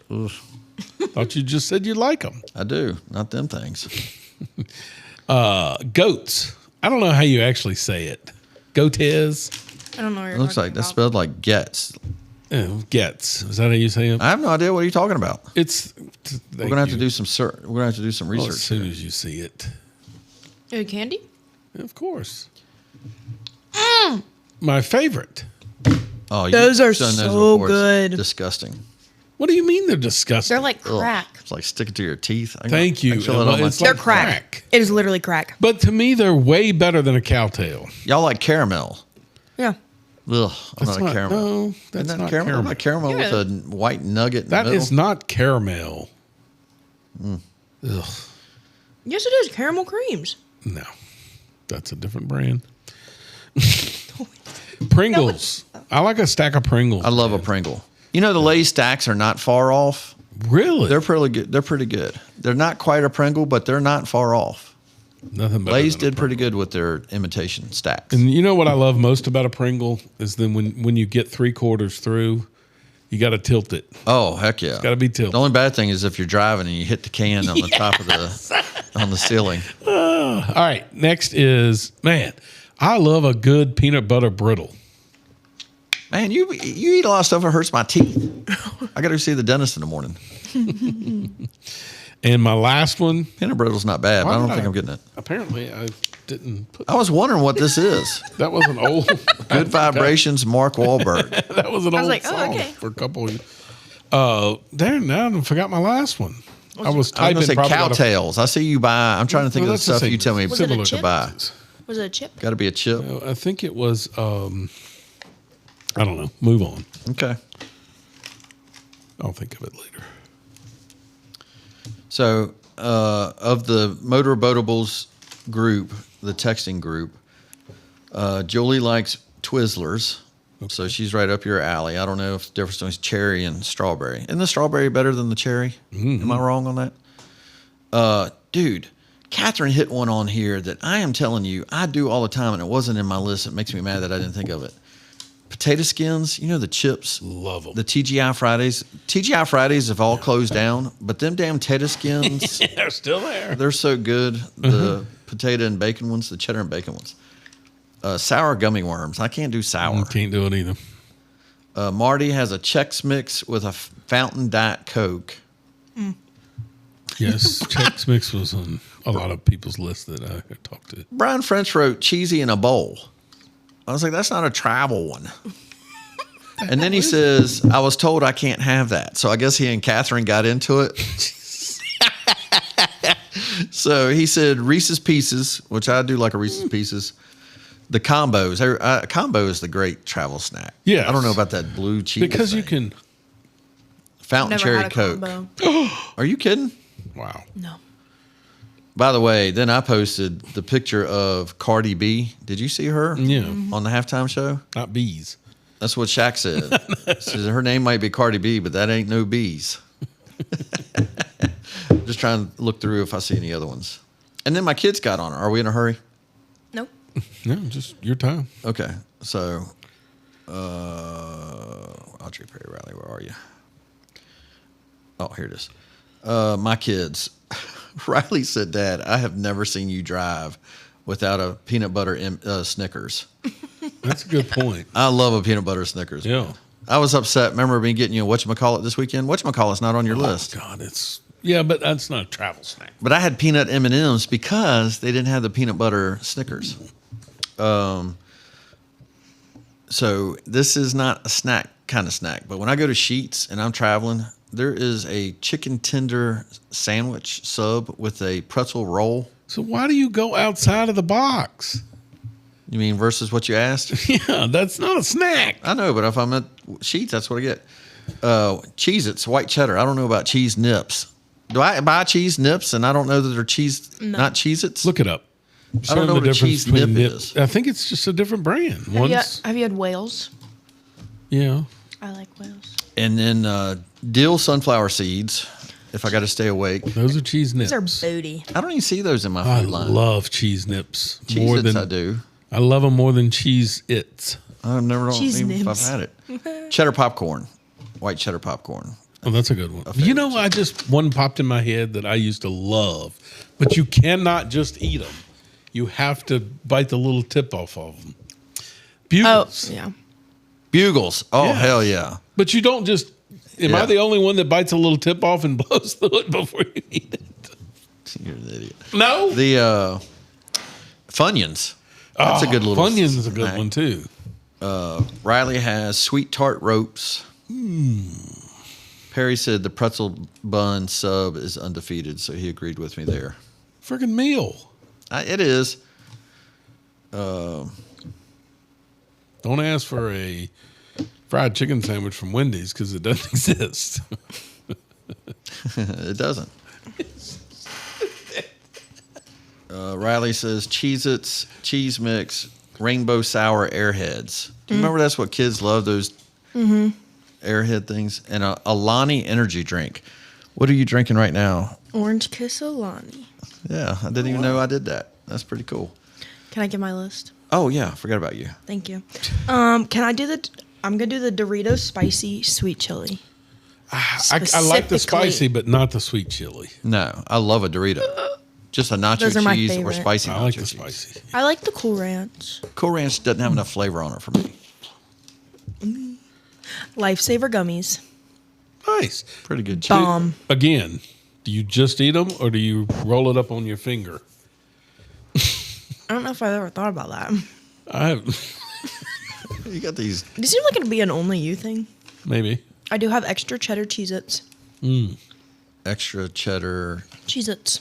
Cheese nips. You should dip So I'm not a big extra cheddar on things. Me neither. But the goldfish, Oh, the bold. Crack. the bold extra. Yes. Oh yeah, that's crack. Crack. Yeah. Mini Starbursts. And then, Gives me the. and you get on me for my noises. Well, it's that. We left off the And then nerd clusters. those are good. Coffee. I always have coffee with me. It's funny you said that because Audrey Always. gets Starbucks frappe in the glass bottle. I always stop and get like a shaken espresso or something. 1,000 calories. Audrey. If you get the Gotta shaken feed Carmen. espressos, they're only like 200 calories. That's what I do. Hey, by the way, just to say, the next month could be touch and go if I'm here or not. Audrey Carmen's coming. Oh, yeah. July 10th. You know the name? A month away. Carmen. We know it's Carmen. Oh. Nice. Sarah likes pretzel, knots, and cheese. I'm telling you, man, this was the best. This was the best family answering to a Mount Rushmore. What did Sarah say? Sarah likes pretzel, knots, and cheese, and then Okay, Perry I'll gave give her the that. eye roll. Yeah. No, that's a good one. What is I'm a, right there with you. You mean like? Pretzel knots. Well, I guess if I can have a pretzel roll, she can have a pretzel knot. No, yours is a meal. Perry likes flaming hot munchies. Let's just put it to you this What? way. If she goes and clicks the menu, she's going to get hers from the snack menu. You're not getting yours from a snack menu. That's the difference. But I'm doing it when I'm traveling. But it's the traveling snacks, not traveling meal. Next week, Oh, traveling those are meal. Oh. Oh, those are good. I just don't, But I like the cheddar one. I don't like Cheez-It. the cheddar Sun monkeys. Yeah, Harvest Cheddar Sun Chip. Yes, crack. Reagan's favorite. No wonder Munchies are this good. country is huge. Yeah, none of us picked a vegetable. I love carrots. None of us picked any fruits or veggies. Let me go back and read Catherine's. I love those pickles at the counter. Oh, ew. Who eats those? Wait, I guarantee you, Julie does. I guarantee you, Emma doesn't know this. Listen, She travels with pickles. Every convenience store that Trent and I ever went in, at the very register was this massive jar. Oh, yeah. And what was in it, Trent? Oh, it was either a giant pickle or it was the deviled eggs. Ew. Or the Red Hots or the Oh, yeah, the Red Hots. the pig's feet. Mm-hmm. Every one. Have you ever eat a pig's feet? No, but they were in the jars. I know, but my grandmother loved them things. Maybe next week's Mount Rushmore should be around a fruit or veggie. That's a good one, actually. We'll do Mount Rushmore of vegetables. Or something Everybody's around vegetables veggies. are different. That's true. My garden is putting it out. Yeah. Except for the crookneck squash. You got kale. Ew. Ooh, I love a kale. All right. All right. If you have the responsibility of managing the sale of a loved one's estate, please call the Counts Realty and Auction Group. Since 1963, they have been a trusted name and have helped thousands of families navigate estate and retirement sales with care and professionalism, ensuring your family gets maximum exposure and value. Whether it's your home, farm, vehicles, personal or investment property, you can trust the experts at the Counts Realty and Auction Group. Visit them at countsauction.com or call 1-800-780-2991.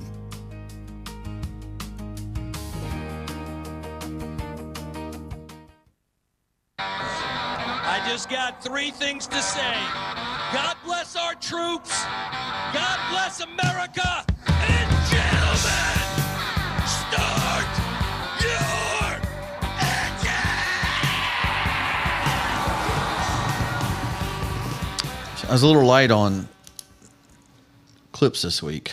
Wait, can I say something? Yes. Since you guys didn't ask me about my weekend, I do have something. Trent, you would really like this. When we were at the D-Day Memorial, Caitlin and I, we met the sweetest 101-year-old veteran. For real? World War II veteran. His name is Richard, and he was the sweetest man ever. So lively, bubbly. And we saw him have again. him on the show. No, he would love it. He is the most lively person ever. He texts us every day. Are you serious? Yes. It's so cute. First off, I'm not over the fact that you didn't interrupt us about the weekend. It's okay. Did you just forget about it to tell us? She did. No, you just didn't ask. So I just We need was to put it on the agenda. Wait, look, Makes I'll it show you. easier. But no, you would have loved him, Trent. He was the sweetest man. That's awesome. So lively. I'll show you a picture of him. Caitlin and I are going to go get lunch with him sometime. I'll be worried a little bit. Why? No, he lives with his daughter. It's really sweet. We know all about him now. Okay. Man, this dude's playing. He's got some game. No, he does. He texts us every day, and he's like, it would be weird if I was younger, but since I'm an old man, it doesn't matter. His wife and him were married for like 71 years. Wow. Awesome. She Yeah. gone? Yeah. But he'll be 102 in November. Getting it done, Pops. Oh, Jeff. But I thought Trent would like that. That's awesome. Thank you for telling me that. That's really cool. All right. So, Bryan, just like you said about the election, Yep. and what have we said before? They just tell you what they're going to do, and they don't care because they've been getting away with it for so long. This was a question about when they were worried in the governor's race. They were worried before Swalwell got out that Swalwell was going to get enough votes that it would end up being two Republicans in the lead, because now they do the dumb thing where they do the ranked choice. Yeah. Okay. So listen to what his answer is to that. You can be assured that's not going to happen. Accountability. Do you think Democrats will hold you accountable for standing by this principled neutrality by withholding your endorsement in this not impossible scenario where two Republicans take the ticket? Yeah, look, my focus has been making sure that doesn't happen, and I've exercised not just a focus, but I've exercised through some action efforts to encourage that doesn't happen by making my case, and will continue to make my case. I do not see that scenario taking place. I've said this before, so I'll repeat it. I don't anticipate this need to be the case, but there is a break the glass scenario, and there's many people that have a deep understanding of what it would look like if Democrats were locked out, and we're going to do everything to make sure that doesn't happen. I'll leave it. It is literally what Joe Biden said that time when they asked him about it, and he said, we're just going to do everything constitutionally that we can do to make sure he doesn't run. And then they did the whole law gate. He's telling you right there, we've got ways to cheat. We have a break the glass scenario. Yeah. What else could that mean? And he's in California, and he's answering to a liberal reporter, and he's just getting them all to rest assured we're not going to have a Republican as one of the two. Calm down. We've got this. We've got this. Just don't worry about it, fellas. We got all this. He's just telling you. They don't even care that they're social media. No. They don't care. So speaking of this, in 2010, and I know you know the answer to this, but it is amazing in 2010, back in the day, that we didn't know that this was already going on. The counts were being done. And guess who is the biggest recipient of this first effort to count ballots later? Just listen to this.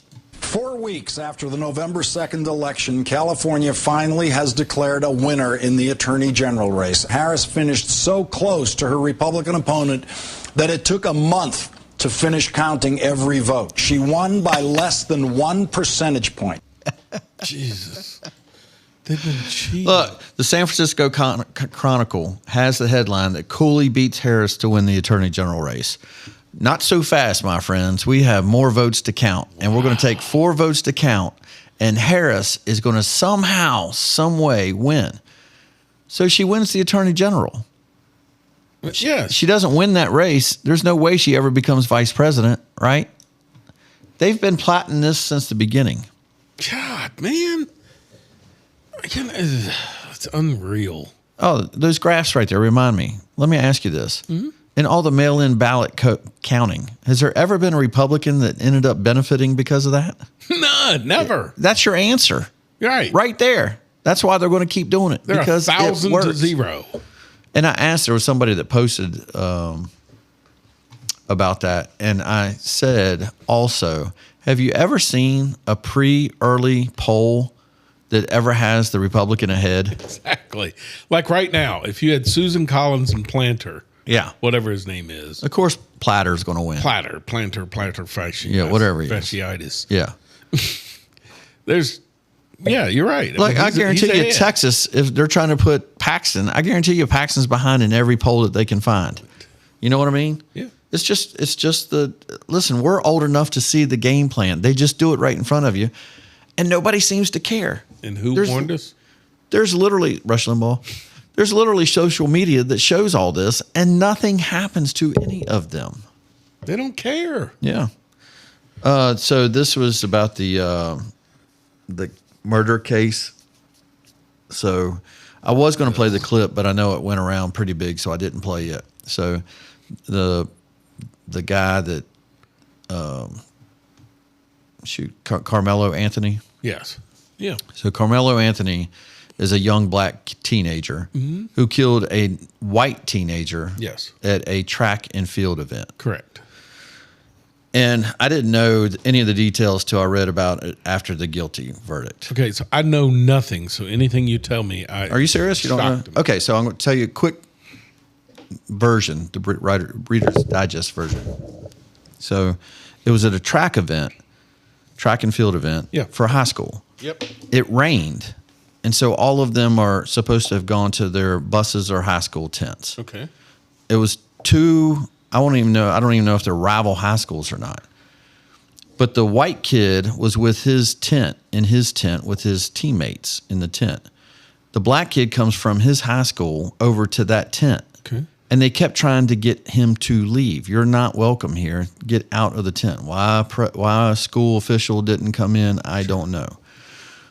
But that kid that got murdered is a football player that played football and ran track. Okay. So they're making it sound like that he is some kind of a bodybuilding beast that picked on the black kid, and the black kid was self-defense. Well, he was found guilty, and he's going to serve 35 years for killing this 18-year-old kid, 17, 18-year-old kid. They're both seniors in high school.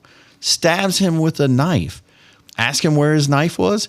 It was in his book bag that he brought over with him to the tent. Okay, yeah. So he pulls out a switchblade or a blade that's 3 inches long, and that's all the other defense. It was only 3 inches long.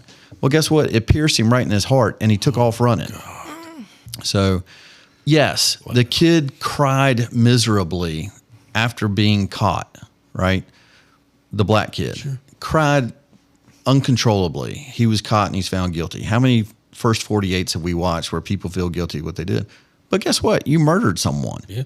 But here's what Jasmine Crockett has to say about it. Thank God she's not in leadership anymore. Let's hear what she had to say.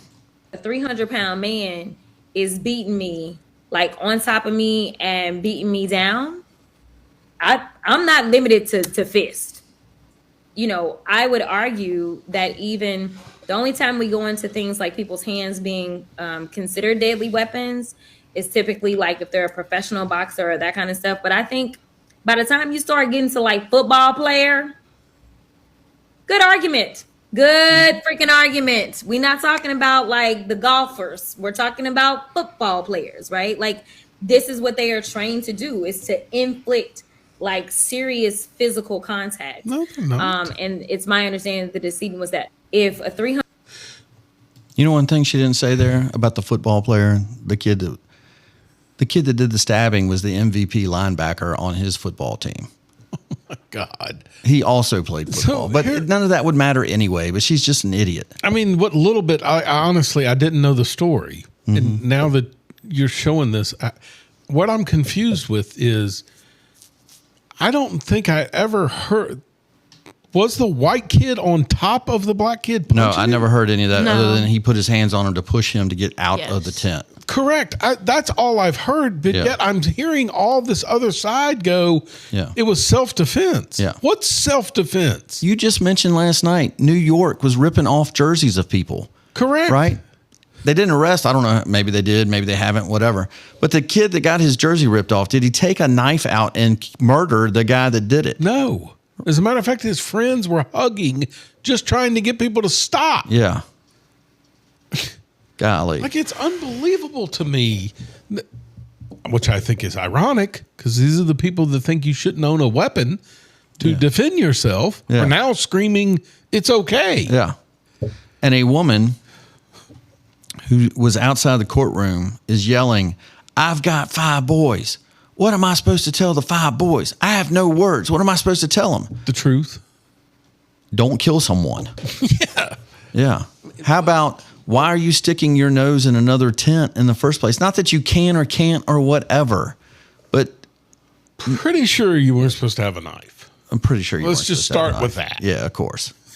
Yeah. At a track event. At a track meet. After the high school, which meant you had it at school. You got on the bus. Of course. You went to the track event.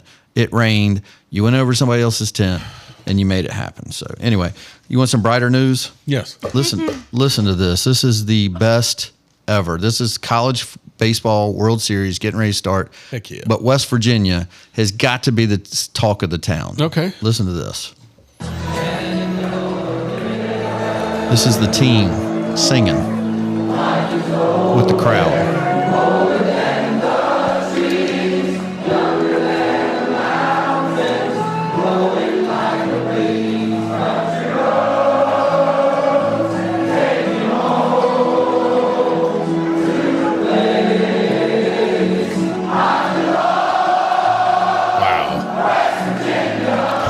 That gives me chills.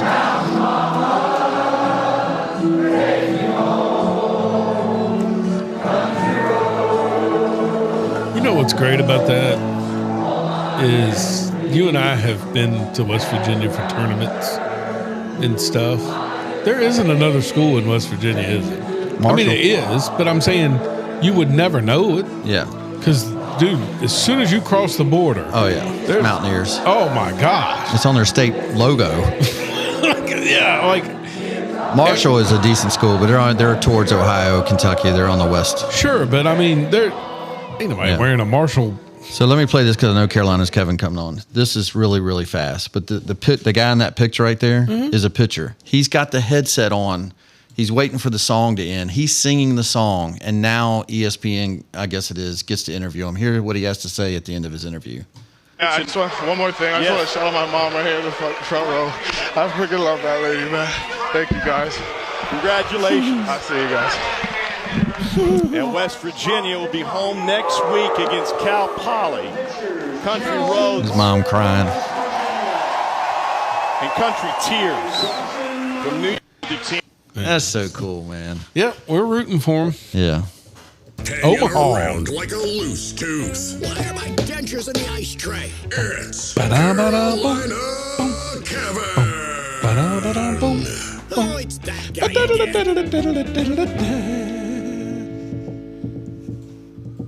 What up, Kevin? Got permission? Permission. Trey Taylor? Got permission? What is he Trey Taylor. They said somebody was down here fishing. That's funny. Oh, I thought we could fish down here. This is private property. Hit the road, dude. Hit the road. This is that trucker guy that was in the truck trying to get rid of the guys that were fishing. Mm-hmm. Minty Fresh. What's Minty Fresh? Man called me, said there was people down here fishing. Said, lock them up. Lock them up. You got any rain your way?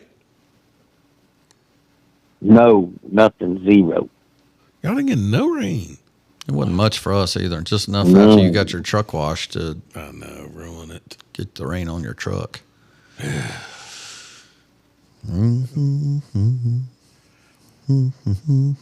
Trent, how's your garden faring out, homie? Dude, I've had the best luck so far, except, I've got great cucumbers. I put one in the fridge every night, eat it the next day. Next day I go out there, there's another one. I don't know how it grows so much in one damn day, or I didn't see it the day before. But the zucchini that I got this morning, I guess I hadn't seen it in there. So it got a little big. You don't want them to get too big. But that one's probably too big. But my crookneck squash is not bigger than my thumbs, and they're already like gold instead of yellow. I don't know why they haven't grown very much. I must have got the wrong batch of. The plant is ginormous, but the squashes are tiny. That happened a couple of years ago with one of my vegetables. Everything came out so small. Because you don't have a male.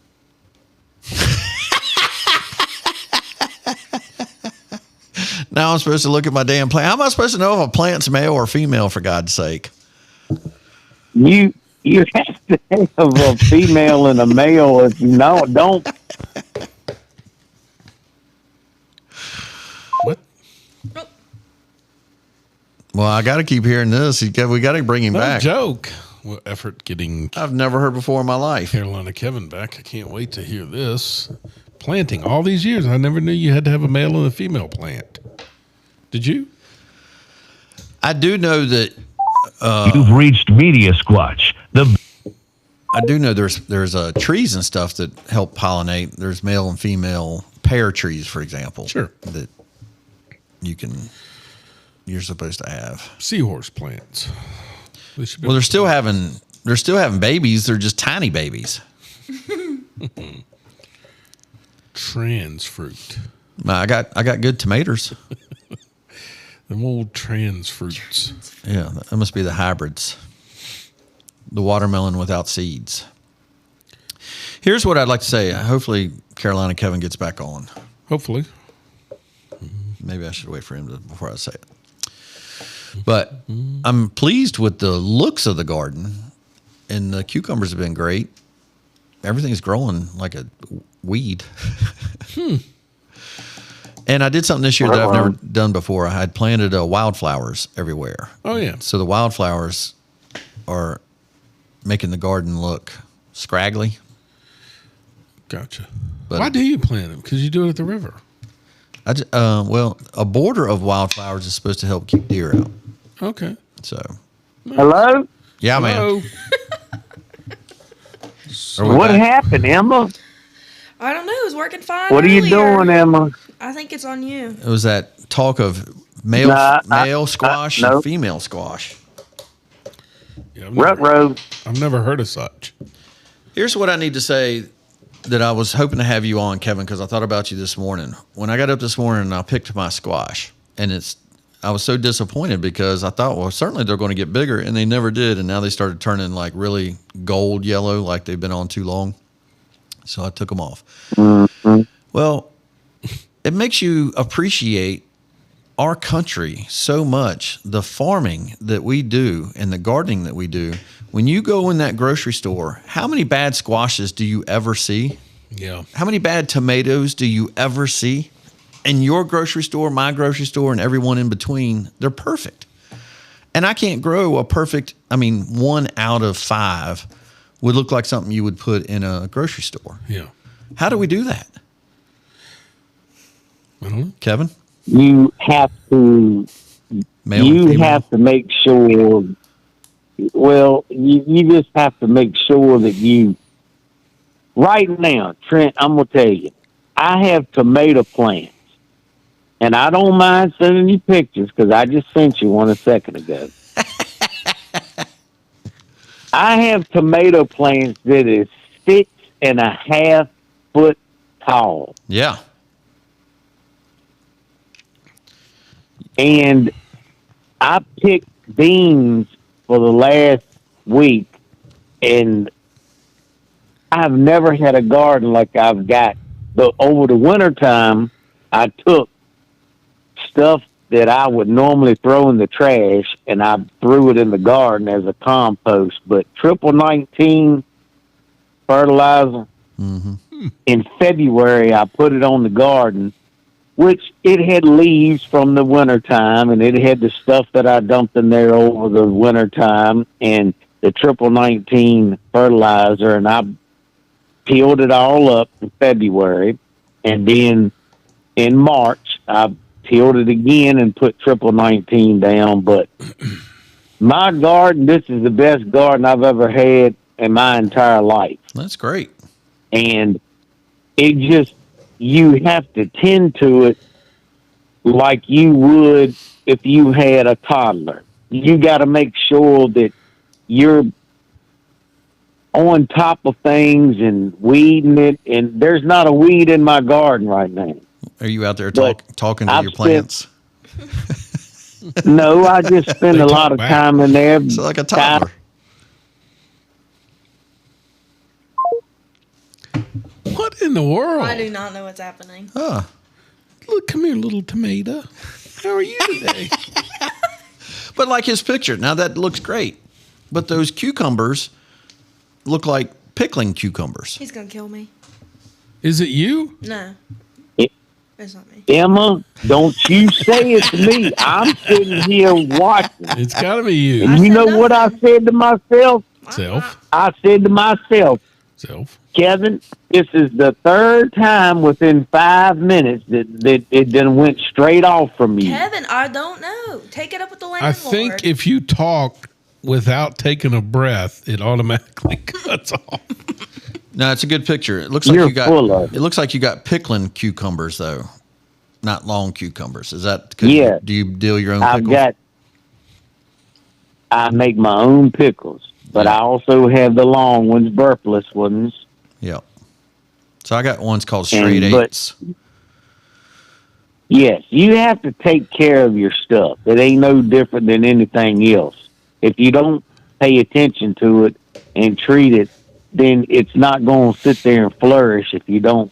That's right. Oh, guess what I did this weekend? Do your due diligence with it. You just mentioned something, reminded me. I don't know how it reminded. Oh, about oranges. I haven't bought a real whole orange in a long time, but the reason I did it was because of the podcast. Yeah, I like that. And I lit the orange as a candle, and it worked. That thing was burning. It burned for 9 hours. You made me laugh so hard. If you don't, I bet it smelled good in the house. Actually, it didn't have much of a smell because I guess the fragrance would be from the oil, and olive oil wouldn't have the smell. I don't know. I thought it would too, but I don't smell things very good anyway. But I didn't notice the difference. But that damn wick burned for 9 hours just by pouring olive oil in the half of an orange. I mean, you got to get the orange out. You must have had COVID where you lost sense of smell and taste. I never have had much of one, but the spit it out. Orange worked. I'm trying to remember what I was going to say about that. Aren't you glad it worked? If you were ever in a bind, and you were working, you had no power, and you needed some heat or light. Nothing I can think of. You could light an orange. Hey, you got an orange, Ashley? Orange and olive oil, and it worked. I couldn't believe it. I was so happy. Did you like the picture? Aren't you glad you're smart? Orange, you glad? Yes. Banana. Yeah, aren't you glad you're smart? So back to the original question. Why does the fruit have to be male and female? Yeah, why is a plant? Is that why I'm getting... Well, it's like anything else. If you have a pear tree, it has to have a female and a male. How do you think I did think about that. people are produced? Okay, but I get How do you that, think we're alive Where would I right get now? a male cucumber or a female cucumber? Yeah, I don't know how I would know that. I just hope the bees pollinate. Okay, let's go back to the science of how we're here in evolution. We don't need to go you into have all to have that. Answer the question. The birds and the bees. How would you know if it's a male or female cucumber? Okay, so each plant has its own way of fertilizing its own self. So, I don't fertilize myself. Like there in Virginia. The male plant knows how to fertilize itself. Hold on, let me finish. You dippity dapping and you don't know what's happening. Just let me finish. I'm sorry, don't hang up. If you don't have your bees to pollinate, you can take a Q-tip and pollinate your own plants. But the bees is what is very important because they fly down into that bloom, it sticks to their legs, they fly into the other bloom, and they pollinate it. Okay. Emma, while you're sitting there listening, look it up on your phone because Bryan likes to do that whenever we're talking. I'm about to read it to you. Yes. Squash plants have both male and female flowers on the same plant. You do not need two separate plants, one male and one female, but you do need busy bees or manual intervention to transfer pollen from the male flowers to the female. My man, he's a genius. That's why his garden is perfect. Yeah, that's why he's a gardener. Yeah.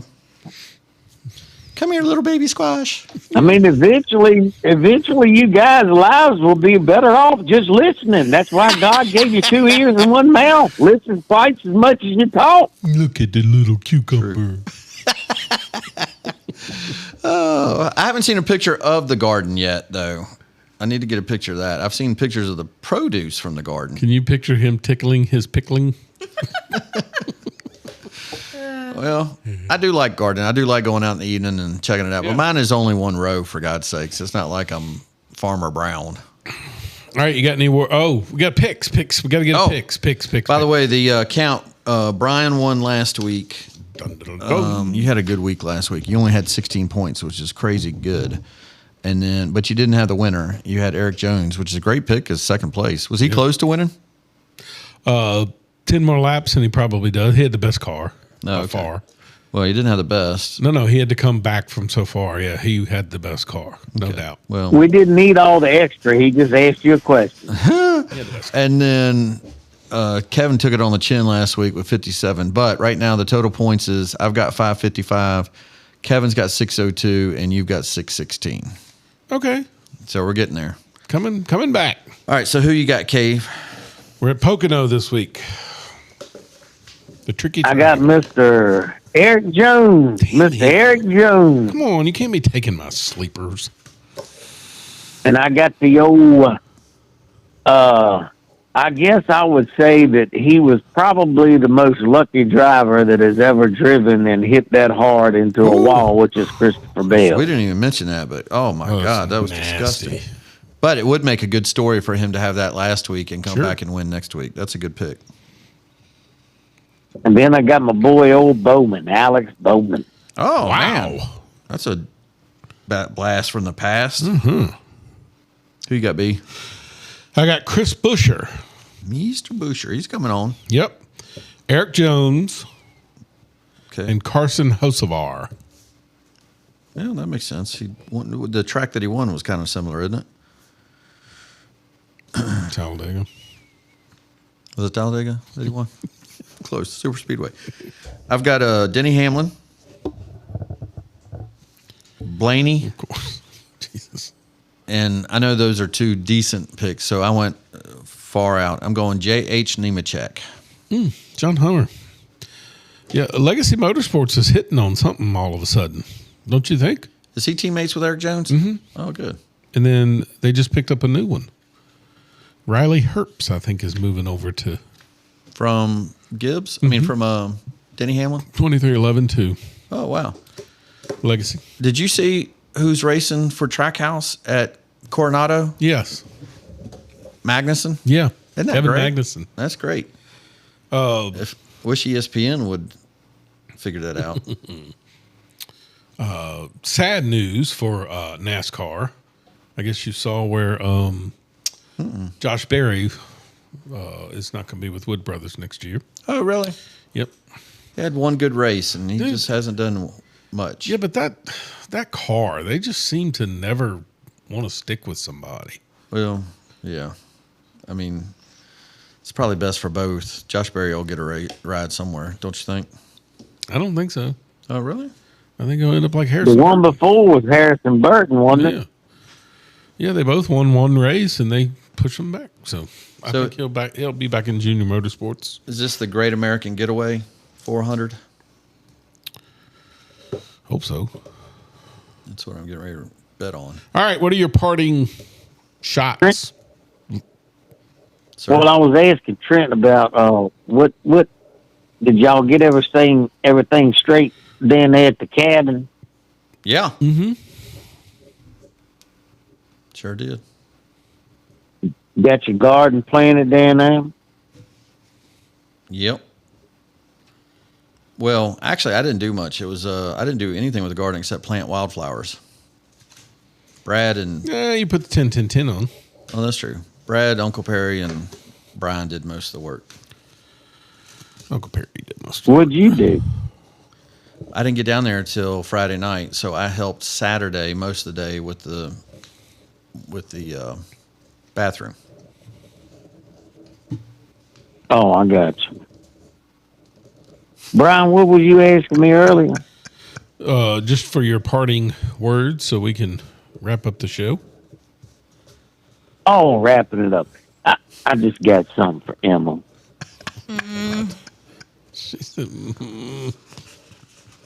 Yes. Emma, I woke up this morning and I said, instead of getting mad at Emma, waiting for a good day to happen, waiting around ups and downs, I just said, look, we're gonna have a good day, and all my homies gonna ride today, and all these mamas look fly today, and all we're gonna do is get by today. Hey, we're gonna have a good day. Ain't nobody gonna cry today, no, Emma, 'cause ain't nobody gonna die today. Hey, doodle-doo. He's such an odd egg. Yes, An odd but egg. he's our odd egg. All right, before we finish the show, I do want to a little bit of a sad note. Oh no! I got a text from my mentor letting me know that a friend of mine worked, I don't know how many years worked with him, but became friends with him outside of work and actually ended up working at his house. Passed away unexpectedly a couple days ago while I think on vacation. John Webb. You're kidding. No.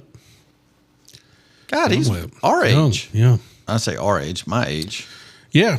John was the accountant Yeah. at Wiley and Wilson. And we interacted with John for a long time. And then after I left Wiley and Wilson, John did my taxes for me. And then when I started in construction, I ended up renovating his house. So he had two great boys. One ended up in Wyoming, I think, still out there. But his wife, Catherine. But yeah, Wow. Yep. How? Haven't heard any details. Just thought I'd mention it. God, that's awful. I just thought of him the other day because Audrey is having Carmen on July 10th. Okay. She gets 12 weeks of leave. Mm-hmm. And then Josh is going to get 4 weeks of leave. Like they have this thing now. I'm not exactly sure if I got the numbers right. But Josh is then going to do the parenting for a few more weeks where he gets leave to help take care of the baby at the beginning. John Webb was the first person that I remember taking maternal leave as the male. Male, yeah. I do remember that. And taking care of their babies the first time. And I'd never heard of something like that before. Yeah. John was a good egg, man. He was just like, I mean, you don't think of. What is he from, Wyoming? Well, he was from Wyoming. Yeah, it right? was something like that. Yeah. He had that Midwestern ethic. Oh, yeah. You know? Yeah. He didn't get riled up about anything. And nope. Just good common sense. Yeah. I mean, you think of accountants and you would think, he wouldn't have a personality, but he did. He was, he got me into kayaking. I never will forget. We went kayaking and stuff. Yeah. I'm sorry, man. I've never seen you in a kayak before in my life. Yeah. And he's like, he took me up to, we're going kayaking. I forget the name of the ramp there. Please make a cartoon of that. As soon as you drop into the water, like the very first one, you drop down and it's very dangerous. And he's like, got to start somewhere. And I'm like, no, I don't have to start here. Just walk down and jump in. It was scary, man. I wouldn't have done that. I refuse to get in. I just feel like you're pinned in with your legs, and I don't think I'd ever make it out. I did enjoy it. I mean, obviously, this is many years ago, but unfortunately. Daggone, I did not know that. Yeah, I did. It's so weird because literally I'm driving and my text pops up and it says Ron Driscoll. And I hand my phone to Logan because he was in the passenger seat. And I said, read that. I said, Ron never texts me until somebody dies. Wow. And he said, oh, it says John Webb died. And I'm like, Ron? Wow. But yeah. Well, they said, like Kyle Busch said, you never know. You never That's know. right. You don't know when it's your last. Oh, this forgot about the end of the show. Yes. In the show. This was from Chris Lax. He posted earlier this week on Facebook, not to us, but he posted on Facebook, and I found that clip, and I love this. Is statistically who makes the best coaches. When you listen to it, I think part of this is going to irritate you, but if you keep listening through it, you'll know what he means about. He doesn't mean it's a democracy, but he means democratic principles. Yeah. Shout out to Chris, by the way. His daughter, West Virginia. She's going to be going to West Virginia. Oh, wow. Next year. Yeah. How did I miss that? That's really cool. Yep. All right. Shout out, Chris. All right. We'll see you next week. You know who statistically the best coaches in the world are? Recent research analyzed what separates elite coaches from everybody else. And the answer, it's going to challenge everything that you think you know about coaching. It's not the ones with the most experience. It's not the ones with the best credentials. It's not even the ones who were the best athletes themselves. This is what they discovered. And it's probably going to mess with your head a little bit. The best coaches, they have one trait that predicts success more than anything else. Supportive behaviors. Not toughness, not discipline, supportive behaviors. They use positive reinforcement, active listening, and constructive feedback. Research shows that this strongly correlates with team resilience and collective efficacy. They create psychological safety where athletes can fail without fear. And this is what separates elite coaches from everybody else. They use democratic leadership styles. They don't just dictate, they collaborate. Studies show that democratic leadership positively predicts athlete engagement far more than authoritarian styles. They give athletes autonomy, involve them in decisions, and they build buy-in instead of demanding compliance. But here's the trait that nobody expects: emotional intelligence, self-awareness, empathy, interpersonal skills. The best coaches adapt to diverse personalities, and they ignite performance through understanding, not intimidation. Most people think that great coaches are the tough, no-nonsense disciplinarians who break you down just to build you up. But the research proves otherwise. The traits that create elite coaching are all developable, supportive behaviors through intentional communication, democratic leadership through shared decision-making, and emotional intelligence through self-awareness. The coaches who fail, they're not less knowledgeable. They just lack the emotional intelligence to connect, the humility to collaborate, and the patience to support instead of control. If you guys want daily practices to develop the exact traits that research proves create elite coaches, this is exactly what Be Better is built for. Comment the word better for the strategies that are going to get you from authoritarian to transformational.